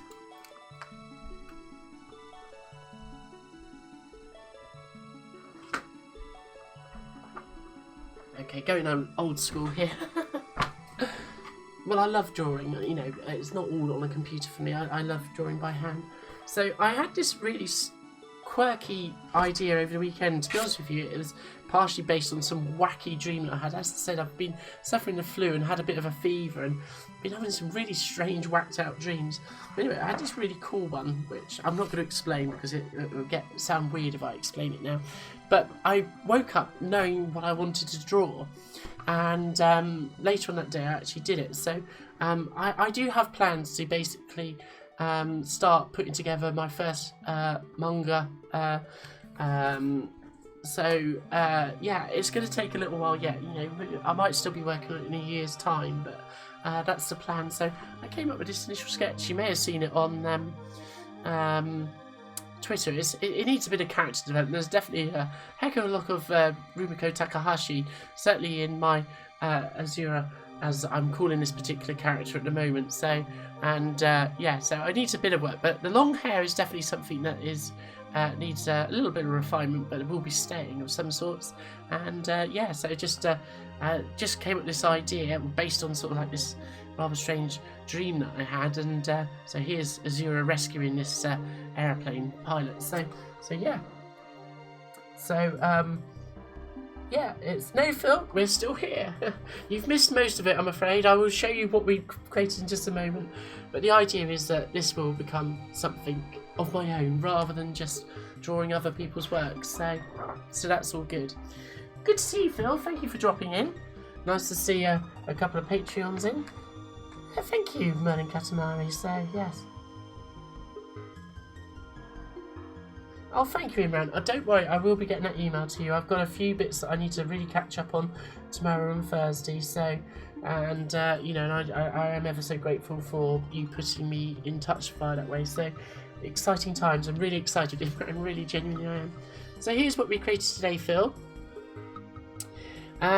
So basically, these graphics, they were hand drawn. You might have seen them on Twitter. I don't know. hand-drawn, scanned environment mobile phone. But then all of the image editing happened on the Amiga.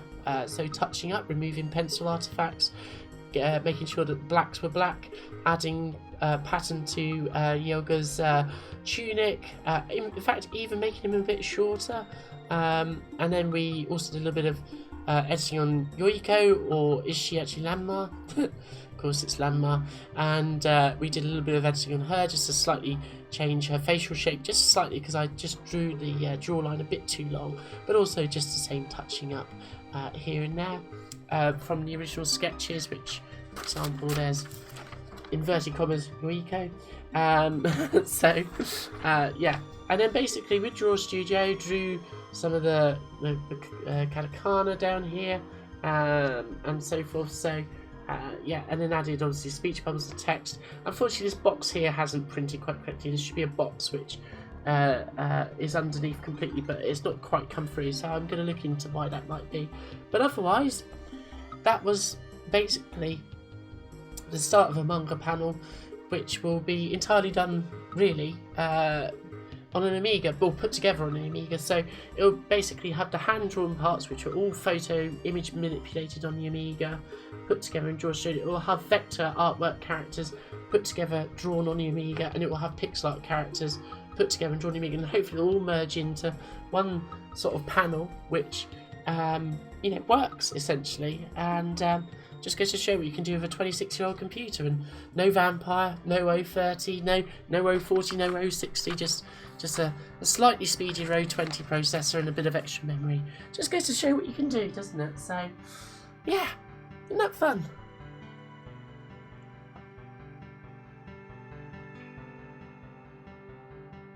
I have heard of that, Imran. Yes, I really do. Yeah, Royal Space Force. Yes, it's one on the list that I do need to do. So, thank you, Phil. That's so kind. So, yeah, I'm really pleased with it.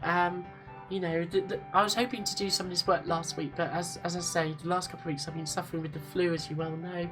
I managed to just about finish the background pixel art video. So, just to wrap up now, folks.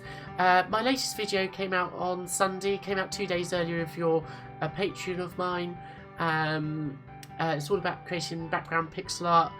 Did some nice stuff on the Amiga 600. I don't actually have it on the 1200 at the moment, so I can't really show it. But if you go on my Twitter, which is LaPixelVixen, it's down the bottom there, you'll see some of my recent artwork, which is all for my Amiga animation product with the emphasis on anime, which is basically pure pixel art drawn artwork. It's all based on Ranma 1/2, which is hence the current volume of work that I'm producing around that manga. It's also one of my favourites, so why not? And I love Rumiko Takahashi's work, so what's next? Well, I'm still getting excuse me, over this flu, so I don't know that there will be another stream this week. There won't be another video this weekend out because it's going to take me the next couple of weeks to finish off that manga panel, but you will see the full process in the video, or at least, you know, the edited process in the video. I might do a game stream at some point, maybe Friday evening. We'll see how it goes, and if all goes well, you might see me popping up elsewhere this weekend, but I will save that to be revealed by somebody else. So otherwise, thank you so much for joining me, guys. It's been a real pleasure to have you with me this evening. I've heard of the Tohu project. I can never. It's probably Tohu and Tohu project, Melon Katamari. But yeah, it's not something I've kept in touch with, to be honest with you. So you lost your original Blu-ray and DVDs. Now go for a twin. Oh my word, that's amazing. I seem to think you may have mentioned this to me before, Imran. So yes, so my Patreon is up and running, Rob. So I think the link is there at the bottom of the stream. It's patreon.com/pixel_vixen. You can support me from $5 a month. There is literally no obligation. I will still be doing streams regardless.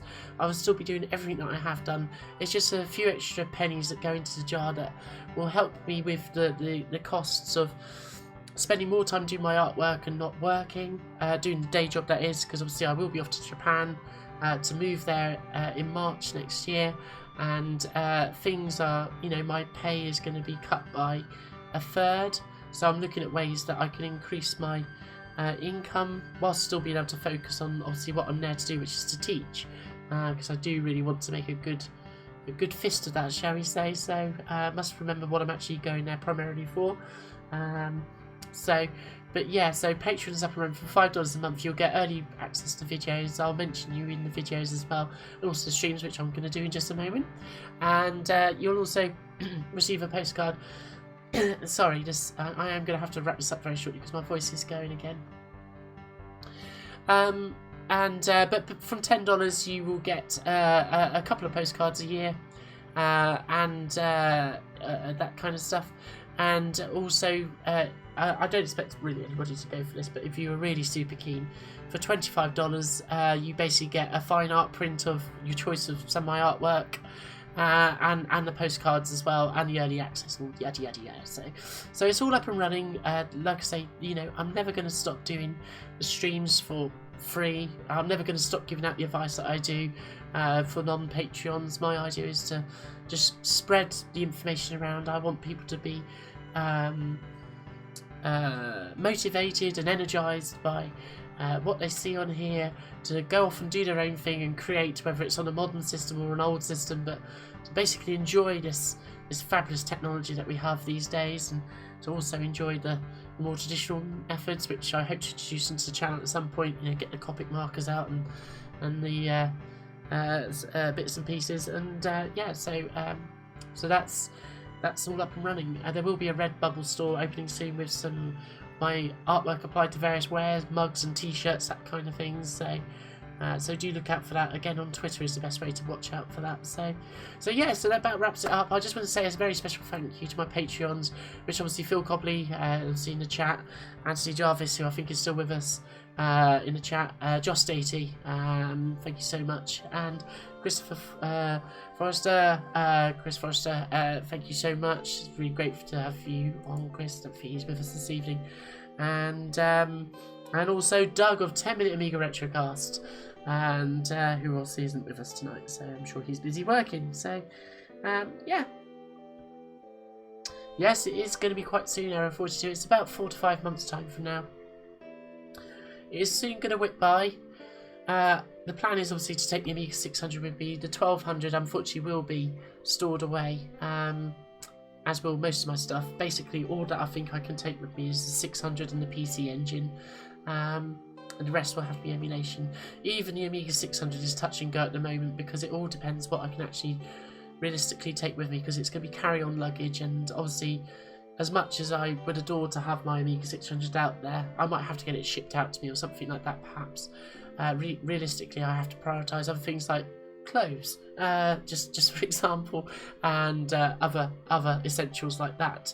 So yeah, it's all coming around. So hey there, Anthony, you are there. So yes, just giving you all a shout out. So I just want to say a massive thank you to everybody who's joined me this evening, Patreons or not. You're all welcome as part of the PV fam. It's been a pleasure to share this with you, and I thank you for all your comments and your lovely feedback. It's both engaging and you know, I would be doing this regardless, I guess, but obviously all your lovely feedback does make it all the more worthwhile, I guess, and encouraging, and it's just nice to see so many people who are interested in seeing their Amigas do some cool stuff like we've done this evening. We've got the old girl doing some good stuff, so we'll just give her the final hurrah. There she is. That's what we did today. So it was a good piece of work, I think, overall. I think it's not without glitches. You can see how the box hasn't quite come through for some reason, but I'm going to work on that, hopefully resolve that. But otherwise, it's all good times. So thank you so much for tuning in. Thank you, Rob. Thank you, Era42. Thank you, Anthony. Thank you, Big D. Thank you, Mixels. Thank you so much, Imran, and I will have an email with you. Thank you, Phil. Thank you, Merlin Katamari. It's great to see new names in the chat. Phil, both Phils, obviously. So, David, I'm not sure if you're still with us, but thank you so much for tuning in. And I'm just making sure that I've not missed out anybody who has recently contributed to the chat. But if I have missed your name, it's out of my own uselessness, not out of trying to miss you out. So obviously other Rob's gone to bed, so Maintainers Gadget. So I think that's pretty much everybody. So thank you so much. It's been a pleasure. Keep an eye out on what's going on Twitter. I'll be sharing more of this. And yeah, I just hope you have a great rest of your evening, guys. And I will see you soon. So I guess what remains for me to say is see you soon.